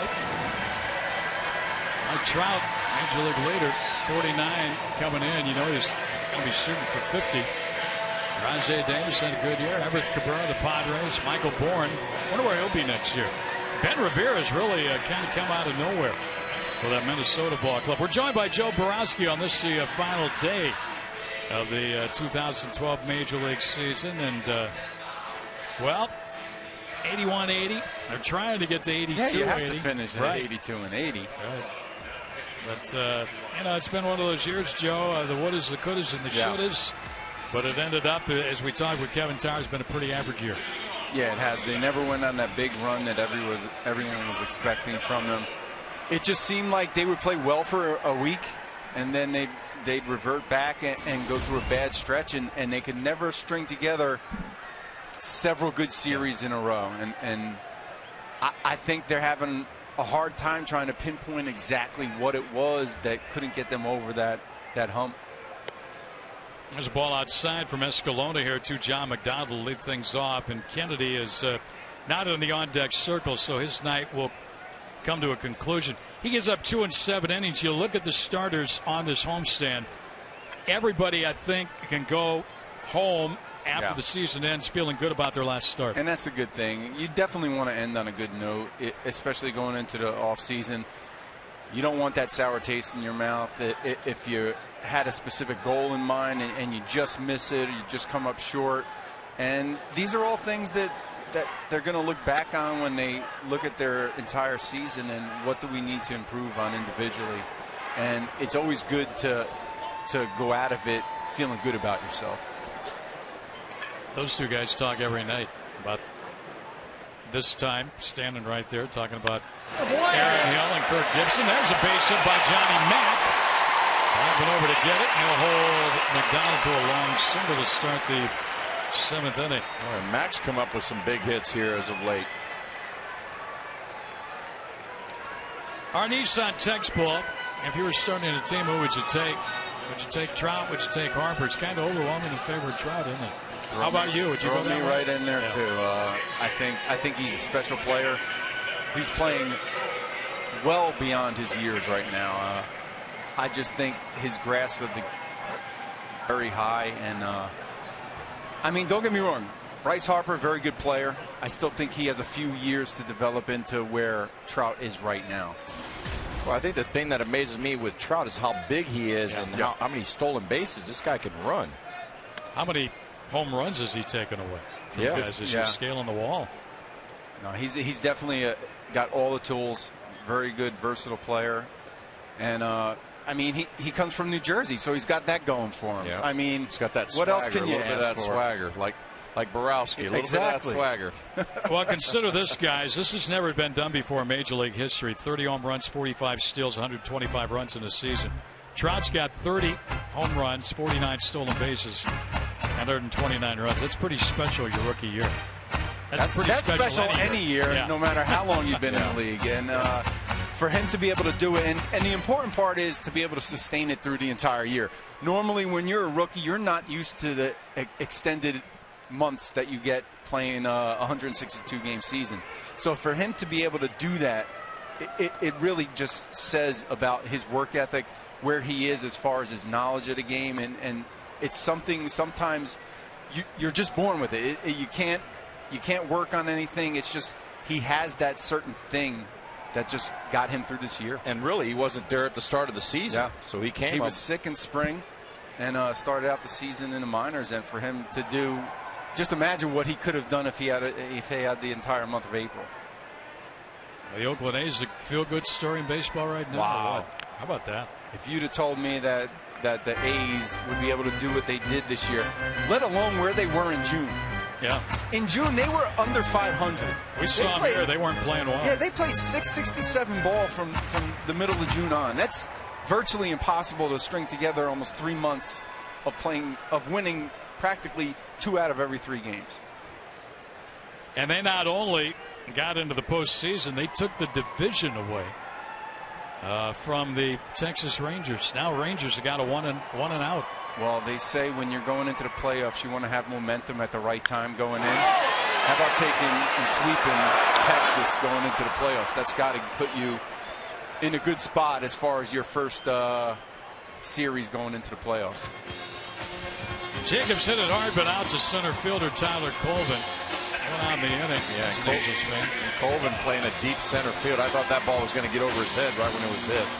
Look at that group. You got Washington, Boston. There's a Blue Jays, Miami, Dodgers, Atlanta, Baltimore. Got a Brewers cap. And then there's Obey. Pollock's got a home run tonight. He's 1 for 3. His second big league home run.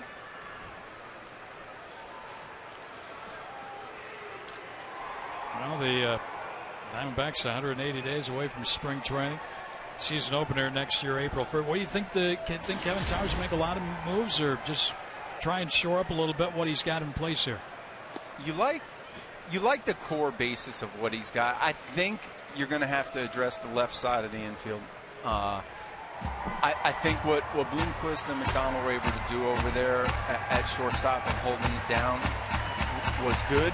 But I think you're going to need to get an everyday shortstop that you could put out there 155 games a year. And I think that's going to be number one on his list. Yeah, I agree. I honestly think that he needs to find a set lineup and stay with that lineup all season, because if you look at all the teams that are in the playoffs and all those teams that get there, they don't have a mix and match lineup, and that's what we did all season this year. And I know Gibby likes to get his guys days off and things like that, but you're looking for consistency out there. And when you get an everyday lineup and you plug the other guys in once in a while, you don't shift the whole lineup around. If the guy comes into left field and your left fielder's hitting third or fourth, that's where that guy fits in. You don't move everybody all around the lineup, because then those guys, you get familiar with each other after a while. Sure. And the strength, as Kevin Towers alluded to, one of the strengths on this ball club, you've got a core of outfielders that, if you make a deal, somebody's looking for an outfielder, that's where you can start talking. Oh, yeah. Anytime you're going and you have specific needs and you have a surplus of other areas, that's what makes it interesting, where you could part with someone or make a deal to shore up your team and make it better. And in the end, that's what you're trying to do, is you're trying to get to the playoffs next year. You're trying to put out the best team possible you can out there. And not at the expense of taking away too much from your team. You want to make an improvement. You're not just going to, ship someone out somewhere just for the sake of shipping them out. You're going to try to improve your club. Yeah, and it's not like this ball club went from what they did last year to 95 to 100 losses. I mean, got a chance to finish 2 games above 500. And you know how many teams in baseball would love to be in that position? How about the Pittsburgh Pirates? There's a ball, and Diamondbacks got a little something going here with a single and a walk against Escalona in this 7th inning, and that guy is going to come to the plate, and Aaron Hill. Doesn't he remind you of the Country Bear Jamboree guy? Bo McLaughlin walking out there. Doesn't he? Yeah, good call. Let's, Gonzo, you got one of the trivia answers. Let's see if Joe can help you out. Our AT&T trivia question tonight. 2 hitters to win the Triple Crown twice. Gonzo got Ted Williams. No brainer right there, Gonzo. You really went out on a limb for that one. All right. Let's see. Triple Crown winners. How about Lou Gehrig? There haven't been too many. Rogers Hornsby. There you go. Roger Hornsby. I was just getting into deep thought right there. I was saying it had to have been a while ago. Yeah. That was going to be my first guess. Well, was that Gonzo's first right guess? He's lucked into a couple. I get a mulligan once in a while. We talk about Cabrera winning the Triple Crown. The last player to win it in the National League, Ducky Medwick. What was it, 1937? You know the numbers for Hornsby and Williams. Williams, in the 2 years there, he did not win the MVP. What's Triple Crown but didn't win the MVP? What did he lose out to? Somebody who got more votes. Well, we all know one numbers thing. there? We all know one thing is that Teddy Ballgame definitely didn't get along too well with the media. Yeah. So I'm sure he wasn't getting too many likable votes. Aaron Hill. Well, this situation last night with 2 on and 2 out in the 9th inning, won the ball game with a home run. Sitting on a 2-0 count here. 2 on and 1 out here in the 7th. And he's looking dead red right here for a fastball. See if he gets it.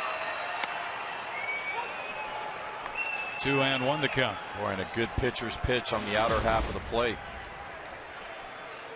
So the Diamondbacks can come back and win this one. Finish 82-80. Win 42 home games. Pollock can really motor over at first. He carries a go-ahead run here. Ground ball to short. Looks like a double play, and there's a double play. All right, Joe. Real quick, World Series, who's going to be in it? Well, I'm going Senators and Athletics. Senators. Wow, go with the feel-good story. Nationals. Go with the old school. Nationals. All right. Feel-good story.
For the second annual Scottsdale Polo Championships, plus a sneak peek of the famed Barrett-Jackson Auto Auction.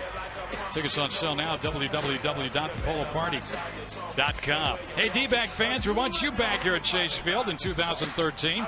Buy or renew your season tickets now and enjoy all the 2013 has to offer, including priority to purchase tickets to the 2013 WBC.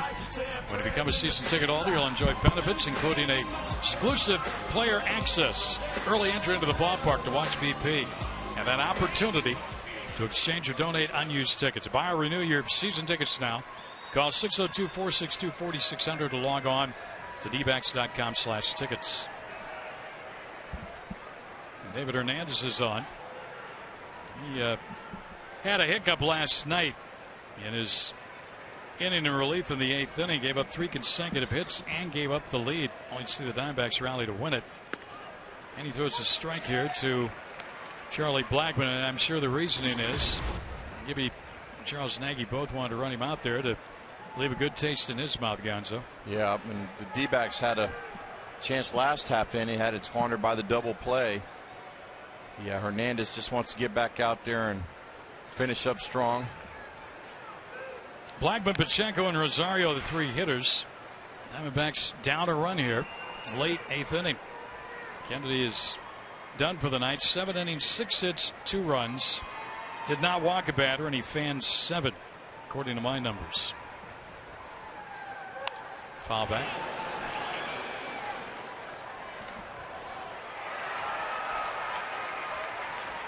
Baltimore is still trailing. That game's now gone to the bottom of the 8th inning. They have 3 outs to go. They're trailing 4-0 to the Rays. And the Yankees have pretty much salted their game away at Yankee Stadium tonight. They're going to win the East and also the best record in the American League for home field advantage. They're up 9-1 in the 7th inning against the Red Sox. Ground ball to Hill at second. On the Goldschmidt, 1 down.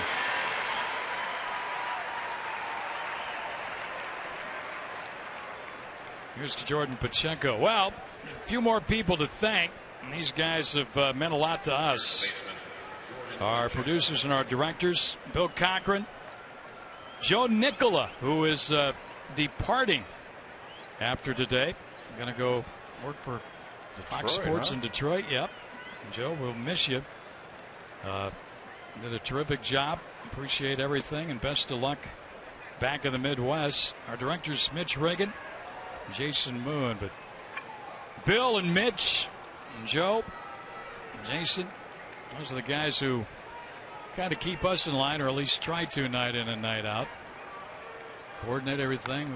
We have our meetings prior to the ball game, talk about what we think the storyline is. It meant an awful lot to me since I came over in June. Yeah, it really has. And I know we goof around with them a lot, but it really has been a wonderful experience. So thanks, guys, for everything, and thanks for the entire Fox crew all season long here. And working game number 162, game number 81 here at home, and 162 overall.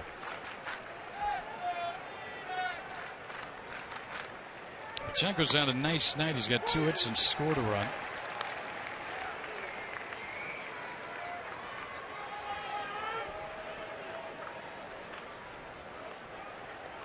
I'm wondering where they're going to play this kid. And they started him this year at third base. He's played first base. He can also catch. I guess they could keep doing that. There's a base hit back up the middle. I'm sure he would like to settle into one position. One thing he can do is hit. Well, he can almost be like Frazier for the Cincinnati Reds. He plays a little bit of everything, and when that guy needs a day off, he's the guy who will fill in that role. You know, the interesting thing about him, Gonzo, he's almost got 500 at bats, and he's hitting 308. Yeah. Pachenko. That's how good a year he's had for the Rockies. Now hitting 309. This guy's had a good year, too. Willie Rosario, with his 28 home runs and 71 runs batted in. Boy, he was backing out of there, and that pitch bent over the plate for strike 1.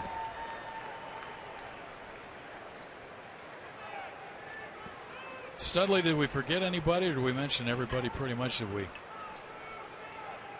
I hope I didn't. I mentioned Scott Snyder. He's been big for me up here. There's a base hit by Rosario. It sounded like he broke his bat, didn't he? Yeah, he hit that off the end of the bat. So back-to-back hits off Hernandez with 1 out.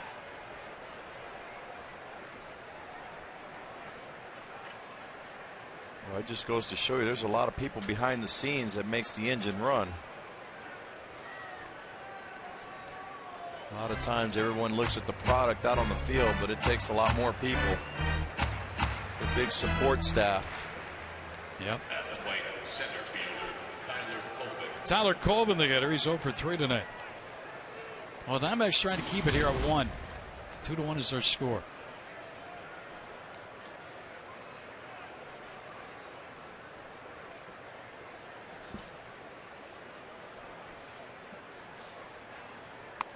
And Hernandez starts with a strike. Diamondbacks in the 8th inning have Upton, Goldschmidt, Montero. So that's why you want it there. You get 3 opportunities to tie it maybe on a swing.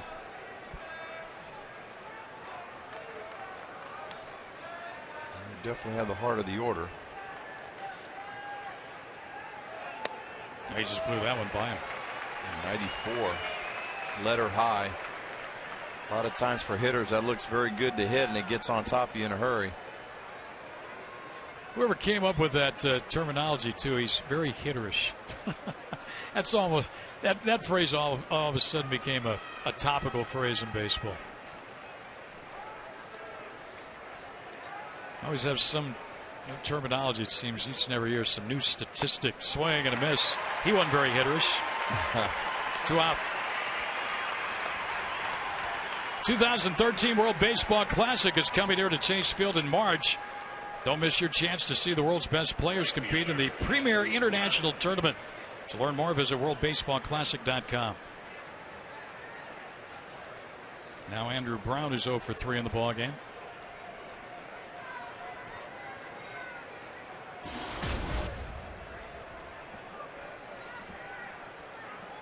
Let's see if Hernandez can get him out and get our offense in there to try to squeeze out a couple runs.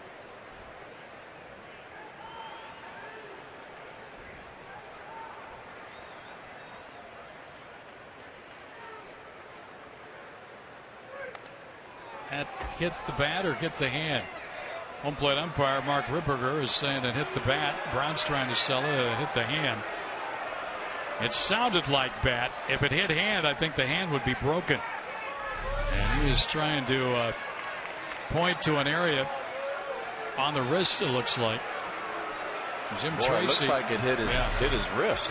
Jim Tracy's arguing the point.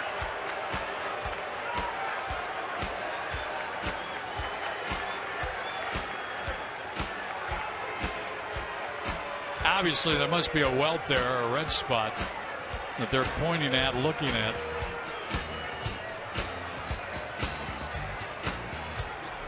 Let's look at it again.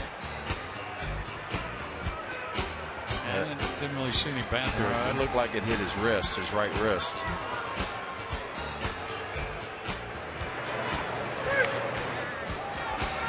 Well, that sound, that would hurt. And he is saying it's hurt. Look at that. I would have to say that he's probably got hit. That's a pretty good welt he's got on his hand. I'm sure Tracy's trying to sell it by saying, hey, listen, you know, that didn't come by a check swing. Well, I think Gary Darling's crew chief is going to take a look at what's going on. He's come in from second base. Right now he is an observer. Now he's talking.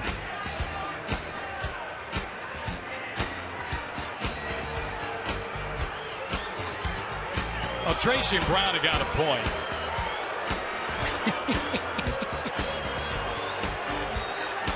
He's probably looking up who the umpires are. On the paper. Let's see. Well, I like to see. Have we ever seen a manager get thrown out on the last day of the season? Oh, I'm sure it's happened. I'm sure it's happened, but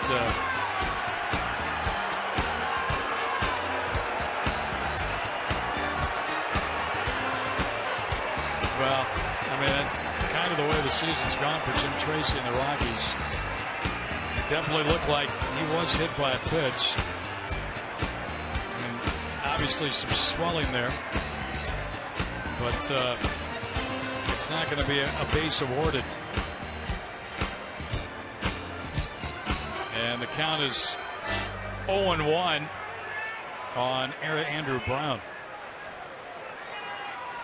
0-1, and he's got a broken wrist, and he's all right. Yeah. Well, we'll take it. Worked out to our advantage right now. Less, of course, if he gets a hit. Yeah. then you're Gibby coming out. Hey, I think he did get hit. Ball inside. I'll tell you what, that sound, and it sure looked like it got wrist hand area. It sounded like bat the way it came down, but well, it looked like he had a lot of swelling on his wrist. So that was a tough sound, and obviously that would hurt a lot. He's stuck in there, though. Yeah, and I think if you're Brown, you got to sell it better too. I mean, if you get hit, you got to move around or shake, because that's the first thing the umpires look for, is a reaction from the player. 3-1. He's having a little trouble here. He had trouble last night.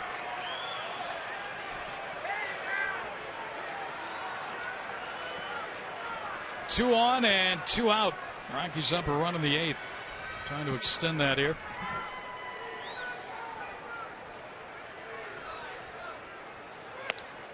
He got a strike in, 3-2, and like Brown thought he'd walked. He and Mark Ripperger are not seeing eye to eye. And the runners are going to be moving here with 3-2, 2 outs. And that would be Pacheco off second, Rosario off first.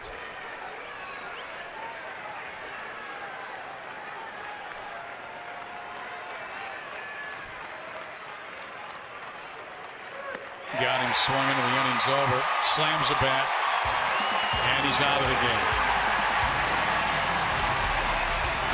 Brown ejected from the ballgame.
Half inning, David Hernandez strikes out Andrew Brown. Remember, he claimed he was hit by a pitch earlier and didn't get the call. Slams the bat, slammed the helmet. Ian Kennedy,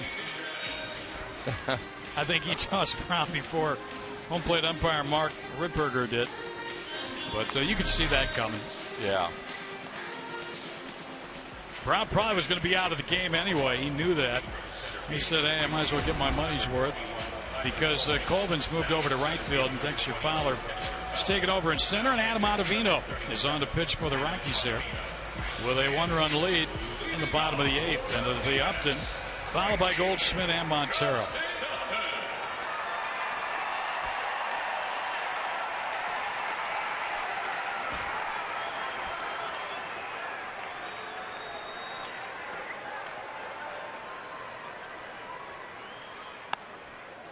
This guy gets it up there pretty quick. Sometimes he doesn't know where it's going, though.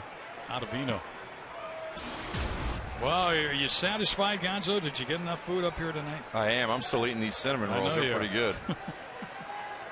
Pizza, cinnamon rolls, stomach ache later on the way home. So you should come over and join Candy and me on the radio side and close out. I'll be listening to you on the way home. Upton tonight, a couple of hits, 2 for 3. He is the tying run to the plate here. AJ's up in the bullpen, getting ready to pitch the 9th.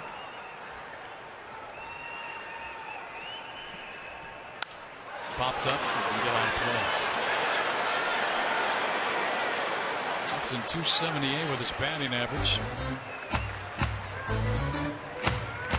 Hill's going to get 300. He's at 303. Goldschmidt looks like he'll fall short at 290, as will Montero. They're both 287. Johnson 281. Respectable numbers.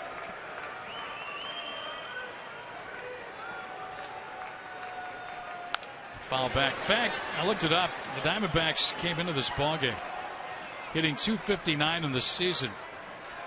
And there's 6 hits tonight. They may drop to 258. They may stay at 259, but it'll be their highest team batting average since they hit 267 back in 2006. Yeah, but it all goes back down to close and late. Oh, yeah. And they were not very good. They weren't able to win those close games. There's a shot, another good for Upton. It's third of the ballgame. Well, he's ending the season on a high note, isn't he? He is. Third hit of the night. 279, 280. What do you think? Check it out here. 280. There you go.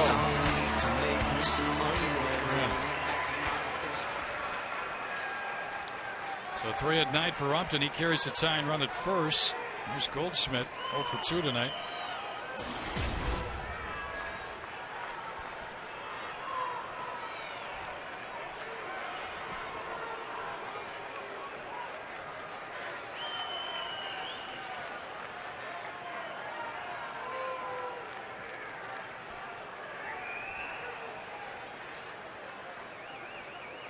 See if Goldie can split the gaps here or hit one up in the seats.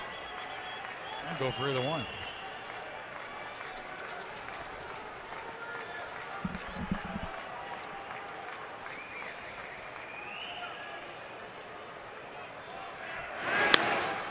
Upton stole a base earlier tonight, his 18th, which ties him with Goldschmidt for the team lead. Good to see that smile on Upton's face. We didn't see that for about the first 4.5 months of the season. He had a good September.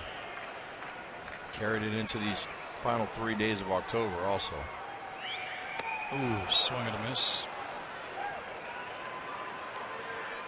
Goldie. This is either taking that one. 1-1.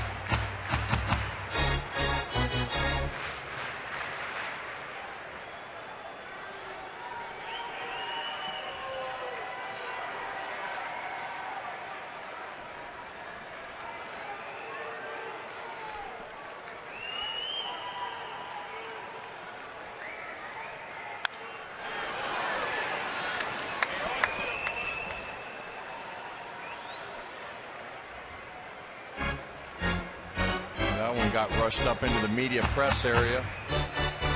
Were they under the table over there?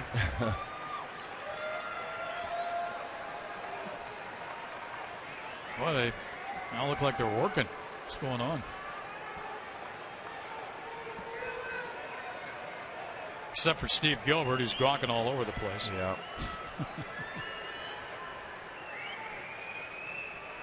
Swing and a miss. Ottavino carves up Goldschmidt out number 1.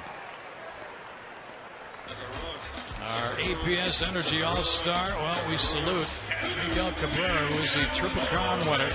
First since 1967 in baseball when Yaz did it. He leads the league in average, 330, home runs 44, runs batted in 139. Congratulations, Miguel Cabrera. What an accomplishment. We were told that in that ball game, Detroit was in Kansas City. Jim Leland pulled him, and the Kansas City Royals fans gave him a big standing O. What an achievement. Jim Tracy's going to go get a lefty here to face Miguel Montero.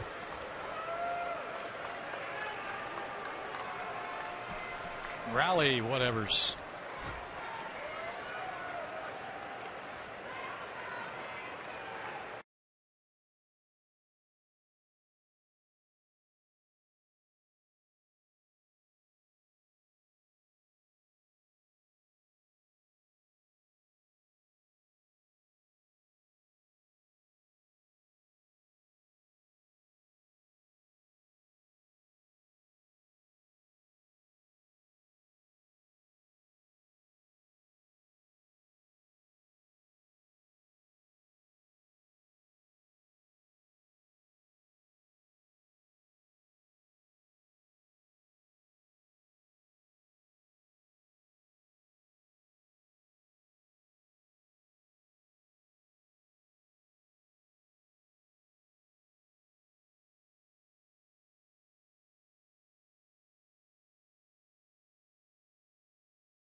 By Miller Lite. A nice salute by the Diamondbacks players a little earlier tonight. They came out of the dugout, came out of the bullpen, and saluted the fans here on backing them here in the 2012 season. Players were on the field. And what a great tribute to our fans. They've been so wonderful throughout all the years. Over 2 million once again, the Diamondbacks. Yeah, close to 2.2. It just goes to show you they love their team. Yes, they do. They're trying to root them on to a win here against Rex Brothers and the Rockies, who is on to pitch against Montero. Throw gets back over there as Upton retreats. This is the 5th reliever used tonight by Jim Tracy. His starter Jeff Francis went 5.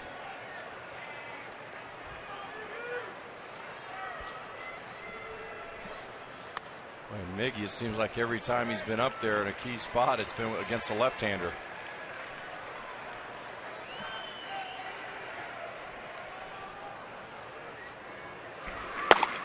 Rob Scahill is up, loosening.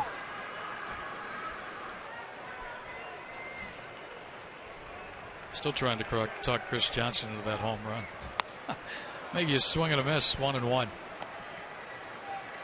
I think Scale's probably going to come in after Brothers, whatever happens with Miggy.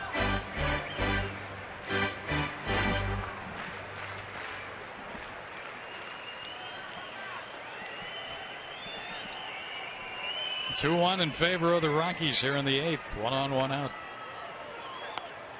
Strike 1 and 2. Miggy got fooled on that pitch. Looked pretty good from up here. Looked like it bent back over the plate. AJ's up. He'll come on in the 9th, I think, regardless.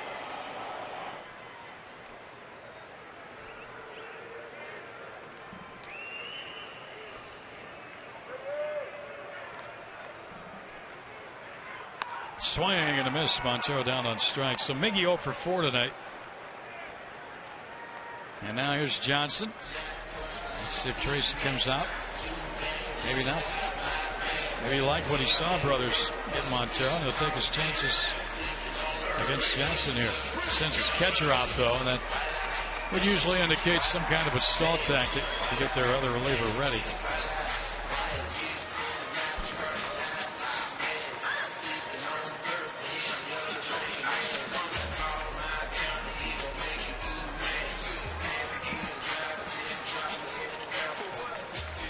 Diamondback fans, we want you back at Chase Field in 2013. Buy or renew your season tickets now and enjoy all the 2013 has to offer, including priority to purchase tickets to the 2013 WBC. When you become that season ticket holder, you'll enjoy many benefits, including exclusive player access, early entry to the ballpark to watch BP. Buy or renew your season tickets now. Call 602-462-4600 or log on to dbacks.com/tickets.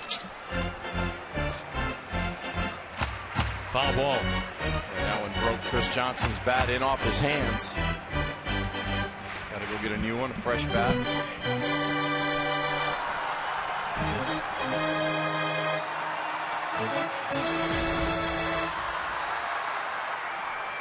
Gonzo, they tell you I haven't homered here at home yet this year? Of course. This would be a good time to have one. Throw over and Upton gets back. That was almost thrown away.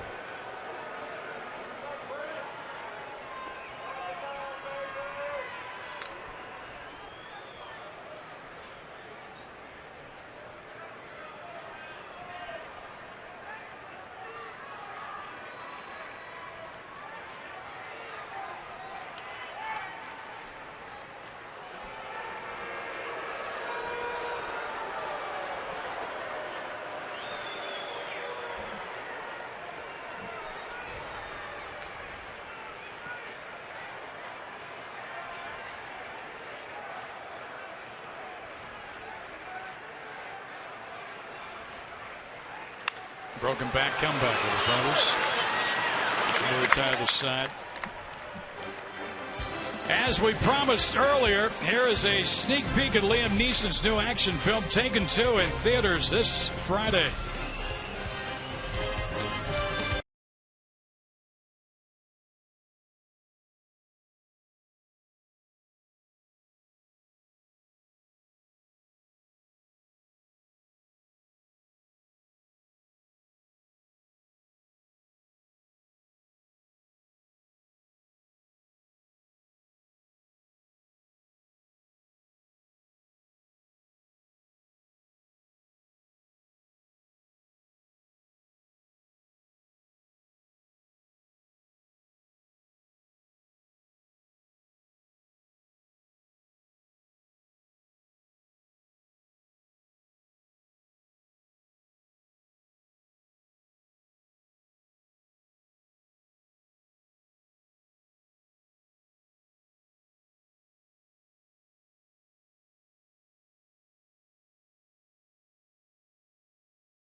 Living life like you should. You say you never had it so good. You never had it so good. You never had it so good. You never had it so good.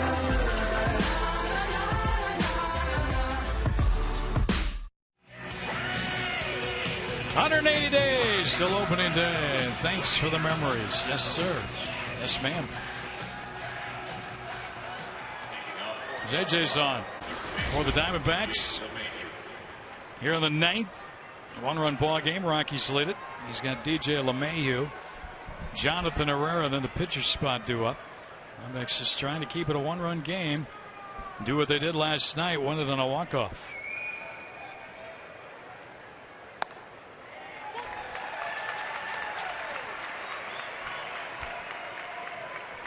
JJ throws that first pitch, high fastball.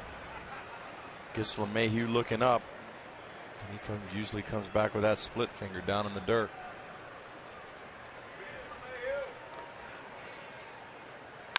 There's a base hit that gets by Goldschmidt to start the 9th inning for LeMahieu.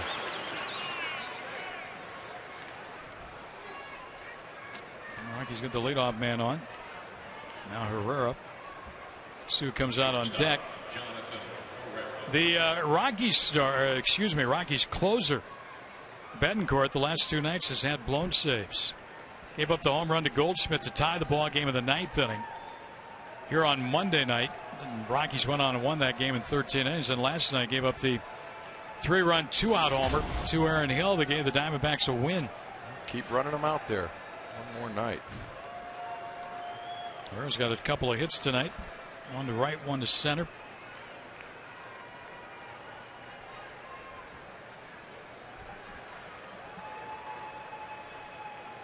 Believe it or not, Brothers is on deck, the pitcher. Well, remember, he let Moscoso hit last night.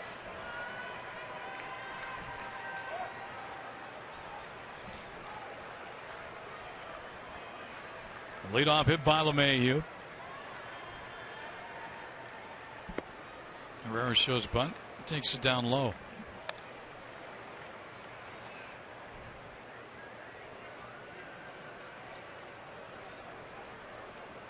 Well, keep track of the Diamondbacks during the offseason, of course. D-backs website, MaxSportsArizona.com. There'll be news. A little hot stove league will be starting up. There's a bunt attempt at foul.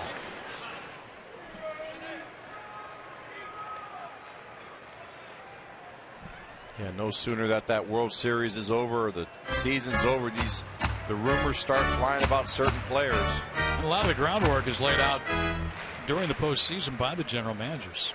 Yep. And what they would like to strike up when the winter meetings take place. The winter meetings in Louisville, Nashville, I think Nashville this year.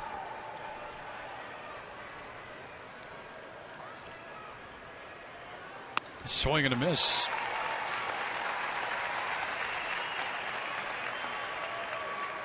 Well, I tell you, I'm sure the Diamondbacks are going to be listeners on both ends, buyers and sellers. See what's out there. Yeah, that's one thing Kevin Towers always talked about. You know, you always listen. And he says sometimes you're blown away by something that's proposed and you can't turn it down. And a base hit. First to have reached there for the Rockies in the 9th inning. The thing that I like about Kevin Towers too is in his heart, he knows what he wants to do, but he's not afraid to listen to the other people in the room. No. The Bob Gebhardts and he's put a lot of good people around him. A lot of baseball people, and of course the final decision always comes down to the owner because the owner's the one with the money, which is Ken Kendrick and his partners. But you look there at his staff, Kevin Towers and his group. They've been here the last couple days going over players, minor leagues, major league guys. Billy Ryan there right next to KT. And KT relies heavily on those guys. Yeah. He wants them to know that he trusts those guys in their decisions too. Well, Brothers will be allowed to hit here, and he'll be up in a bunt situation. Trying to advance the 2 base runners. Rockies would like to add another run or 2. Here in the 9th, they're up a run. A bunt, foul tip. Boy, Johnson is breaking hard toward the plate. McDonald, the shortstop's going to cover third base, and Hill is breaking to second. That leaves that whole middle infield wide open for the hitter. The whole middle, and Goldie was right on top of Brothers at the plate.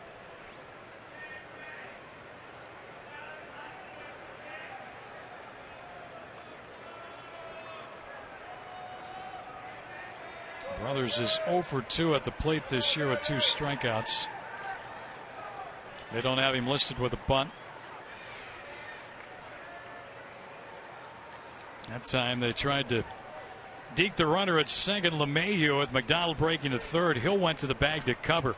Well, and I think they gave that play away too early, because if you're watching Goldschmidt at first base, he creeped up and he wasn't even looking at the pitcher. He was looking at the shortstop to see when he broke to take off running.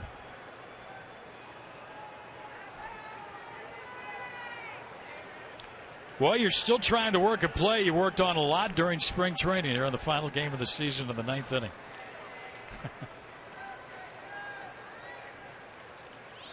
A bunt. Montero one play. Hits him at first. Sacrifice good.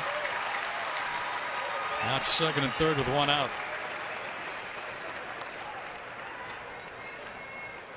And Brothers did his job. Second baseman, Josh Rutledge. And now Josh Rutledge will be the hitter.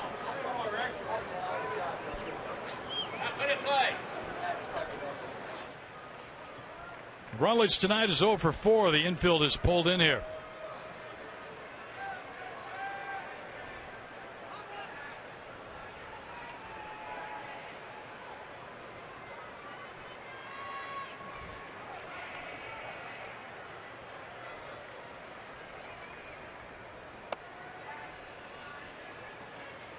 Boy, and that's the pitch Rutledge is looking for up in the zone. He's got the infield playing in.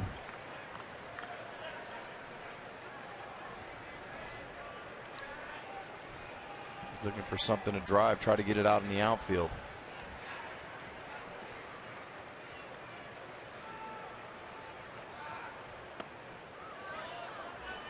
Two and the count. Blackman, the left-handed hitting left fielder, is on deck for the Rockies. Nobody up in the D-back bullpen. This inning is JJ's.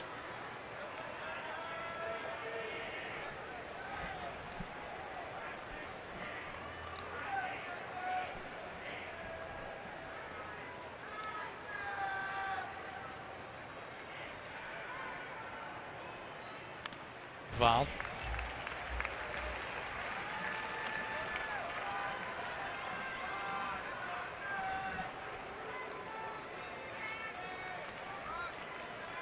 Well, you got anything planned on your first day off tomorrow after the season ends?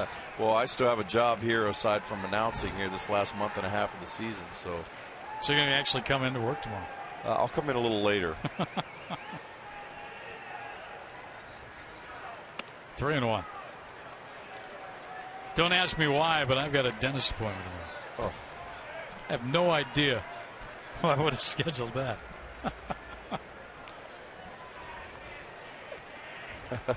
Why? Yeah. Exactly.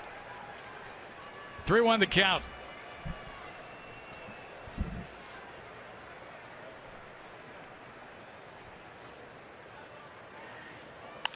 Out of play, 3-2. Boy, JJ could really use a strikeout here.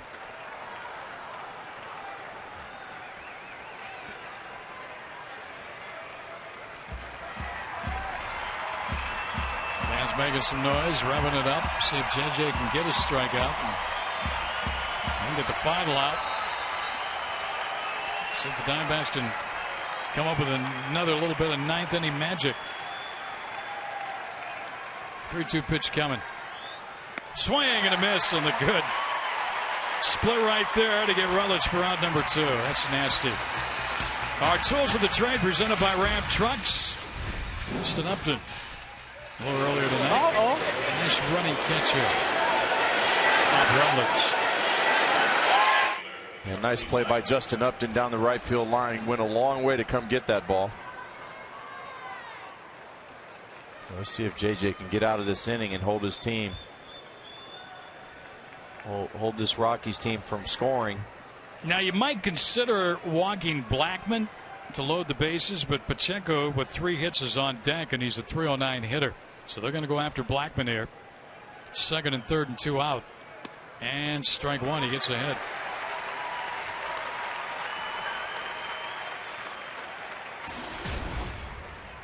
The Steve Finley lookalike. Charlie Blackman. Well, I tell you, I think JJ's a much more effective pitcher when he gets that first pitch strike, because then the hitters start thinking about that split finger.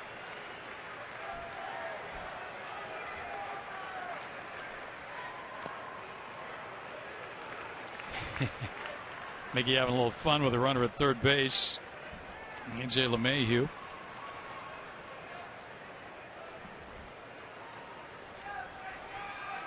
Well, again, we hope you enjoy the postseason. Diamondbacks wanted to be there. They'll miss being there. They will strive to get back in 2013, but should be a fun month ahead for Major League Baseball, especially those Friday wildcard games.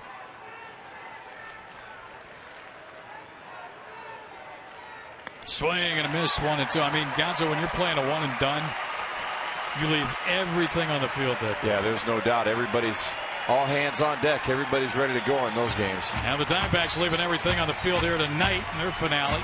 JJ has gotten ahead of Charlie Blackman with runners at 2nd and 3rd. The Rockies 2-1 lead here with 2 out in the 9th. 1-2 count.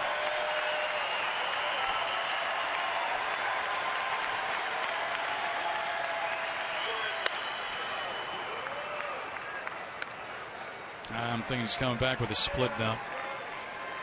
Change the eye level a little bit there and see if he can come back and get that big, nasty split. Strike out Blackman. Put the Diamondbacks into the dugout.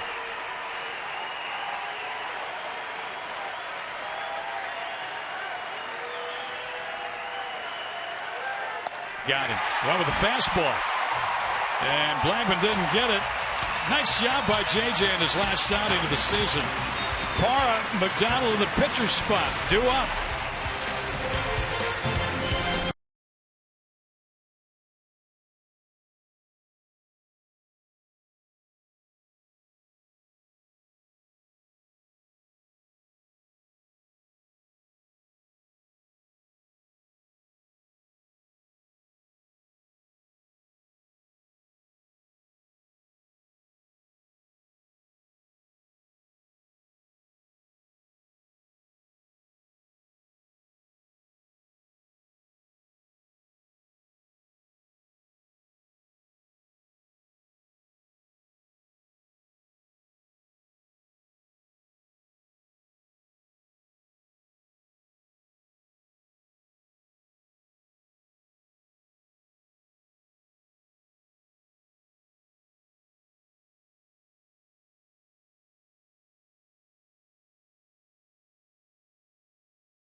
Here we are, the bottom of the 9th, game number 162, and Gerardo Parra coming up. The man that got us started last night, and guys, as you know, it ended well last night. The second walk-off of the season, Aaron Hill with a 3-run home run.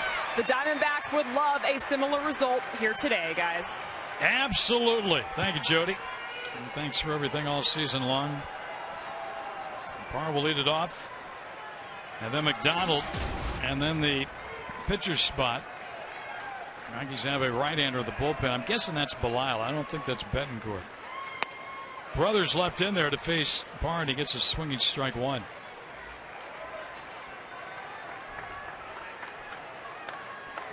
I don't know if Parra hurt himself or He's done that a couple of times on this homestand, where he's taken a swing and kind of.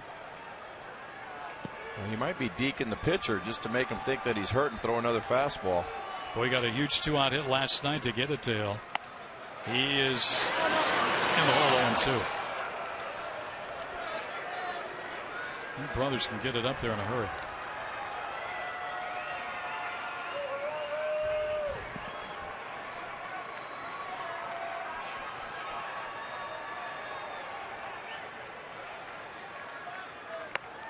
High.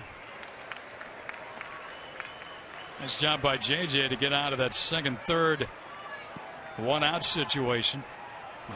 Striking out Rutledge and Blackman in the top of the ninth. The season is done. Ooh, get out of the way. Gerardo Parra hit him. Said home plate umpire Mark Ripperger. Now Chad Tracy might get ejected. Jim Tracy might get ejected if he comes out here. He's not going to. Roland Rosario was arguing, the catcher. Let's look. Did it get him? Well, he came up and in. Didn't look like it didn't get anything. I think Parra was surprised too when the umpire told him to take first base. There's John McDonald now. I'm guessing you're bunting him, right? I would think so. Chris Young has moved out on deck.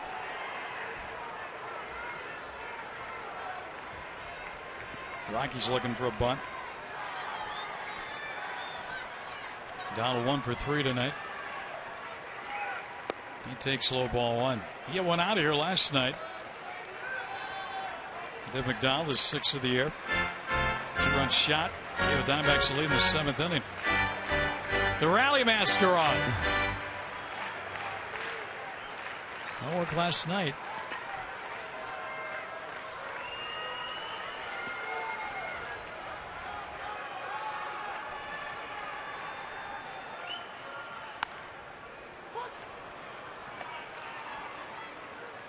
A strike on the outer half.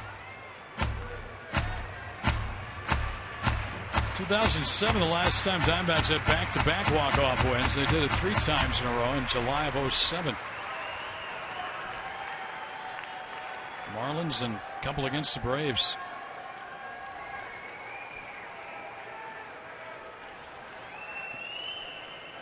Rally masked.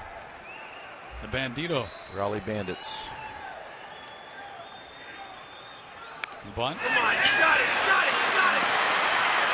Sacrifice good, 1 out. A nice job by Johnny Mack to get the bunt down, get the runner to second base. And now Chris Young will be the hitter. And Tracy goes to get a right-hander here after Young is announced.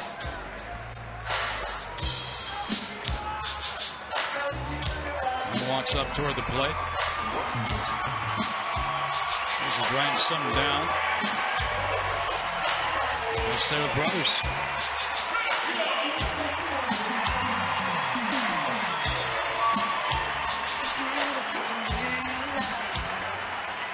Since 2010, Chris Young has 6 game-winning home runs in the 9th inning or later, the most in Major League Baseball over that span.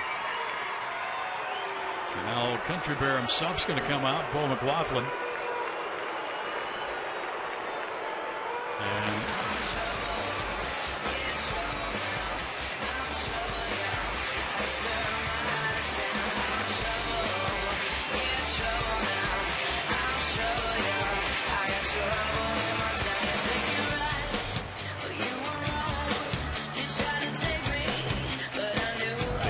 checking to see if Brothers is okay.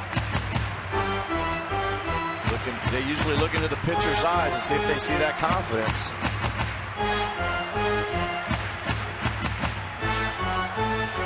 all right, let's see if CY can come up with a little magic here. 5 career walk-off home runs for Chris Young, in addition to what I just told you a little bit ago. Low and inside. He's thinking about that right now. Tying run at second. Representing good speed out there, Gerardo Parra. Pollock is on deck. Chris has hit 14 this year, 14 home runs. Fouled it back. A good rip. Well,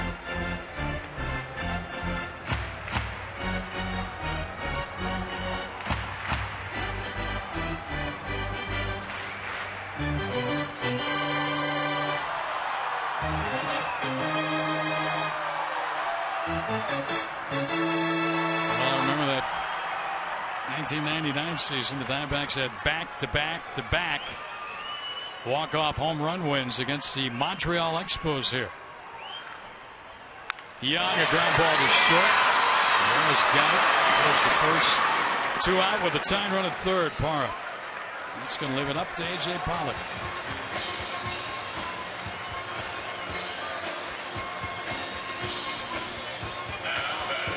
Pollock homered back in the third inning. His second big league home run. And that was a fastball in. See if we can get another one of those pitches once again. It's been the only run of the night for the D-backs. 2 outs, tied run at third. 9th inning, game 162.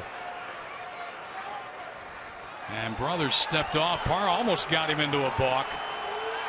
He bothered him, but Brothers stepped off properly, although Gibby didn't think so. He thought Brothers did balk. Rosario's going to go to the mound. While he talks out there, Gonzo, it's been fun. Yeah, it's been a blast. All right. I really appreciate you taking me under your wing. It's been my pleasure. This has been concluding my 15th season as a Diamondback broadcaster. I've enjoyed being with you the past 3.5 months here on the TV side. And wherever I am in 2013, radio or TV, I look forward to describing Diamondback games to you on a daily basis. We said it'll be upon us before you know it. I want to know the count on A.J. Pollock. I want to thank all the guys in the truck, too. They've been outstanding with us. Just super. A lot of patience with me, especially. Oh, both of us. Outside. Got a lot of amens when you said that. Yeah, on the truck. I don't know what that was about. Little do they know that I sent somebody out to put a padlock on that door, and they can't get out now until they. 2-0 on Pollock. 2-1 on Pollock. You know who's on deck, don't you? Could Pollock get on base to get him one more at bat in 2012? It would only be fitting to have him at the plate. Don't think he'd be facing the guy on the mound, though. That's just a hunch. Pollock's got to get on first, get that run in. 3-1. Maybe we are going to find out, huh? Tell you what, this place would go crazy.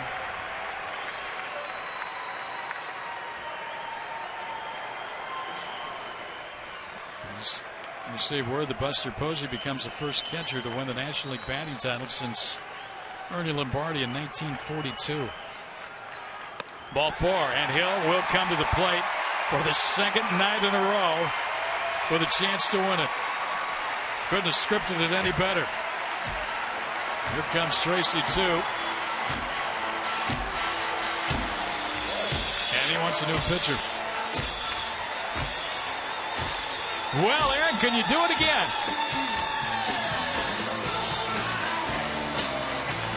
We're going to come back in a moment, find out. Don't you dare go away.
Happen.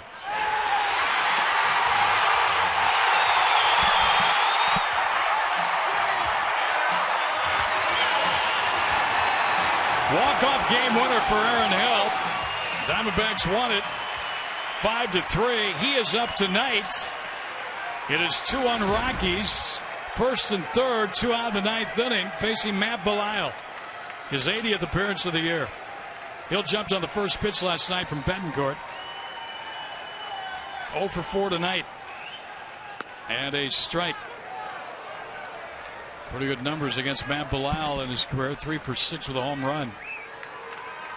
Let's see if he can add to that total. Diamondbacks had one walk-off win in their first 160 games. Could they make it 2 for 2 in games 161 and 162? Strike 2. Diamondbacks down to their last strike of the 2012 season. Wow. Hits ahead of Aaron Hill.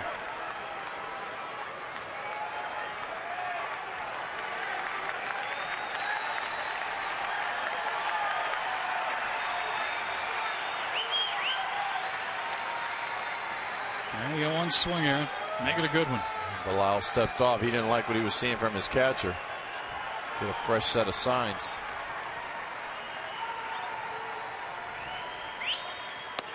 Low. Upton, who's had 3 hits, is on deck. Guess they get to him. Diamondbacks down a run here. Trending in the 9th. 2 on and 2 out.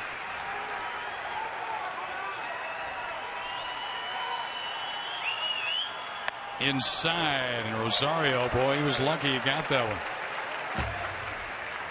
He looked like he was cradling that one like an egg when he caught it. He's been known to have a lot of pass balls.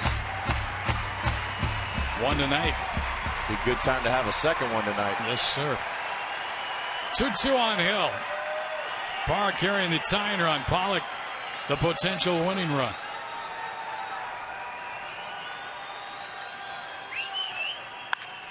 Shot to left. Blackman, and this one's over.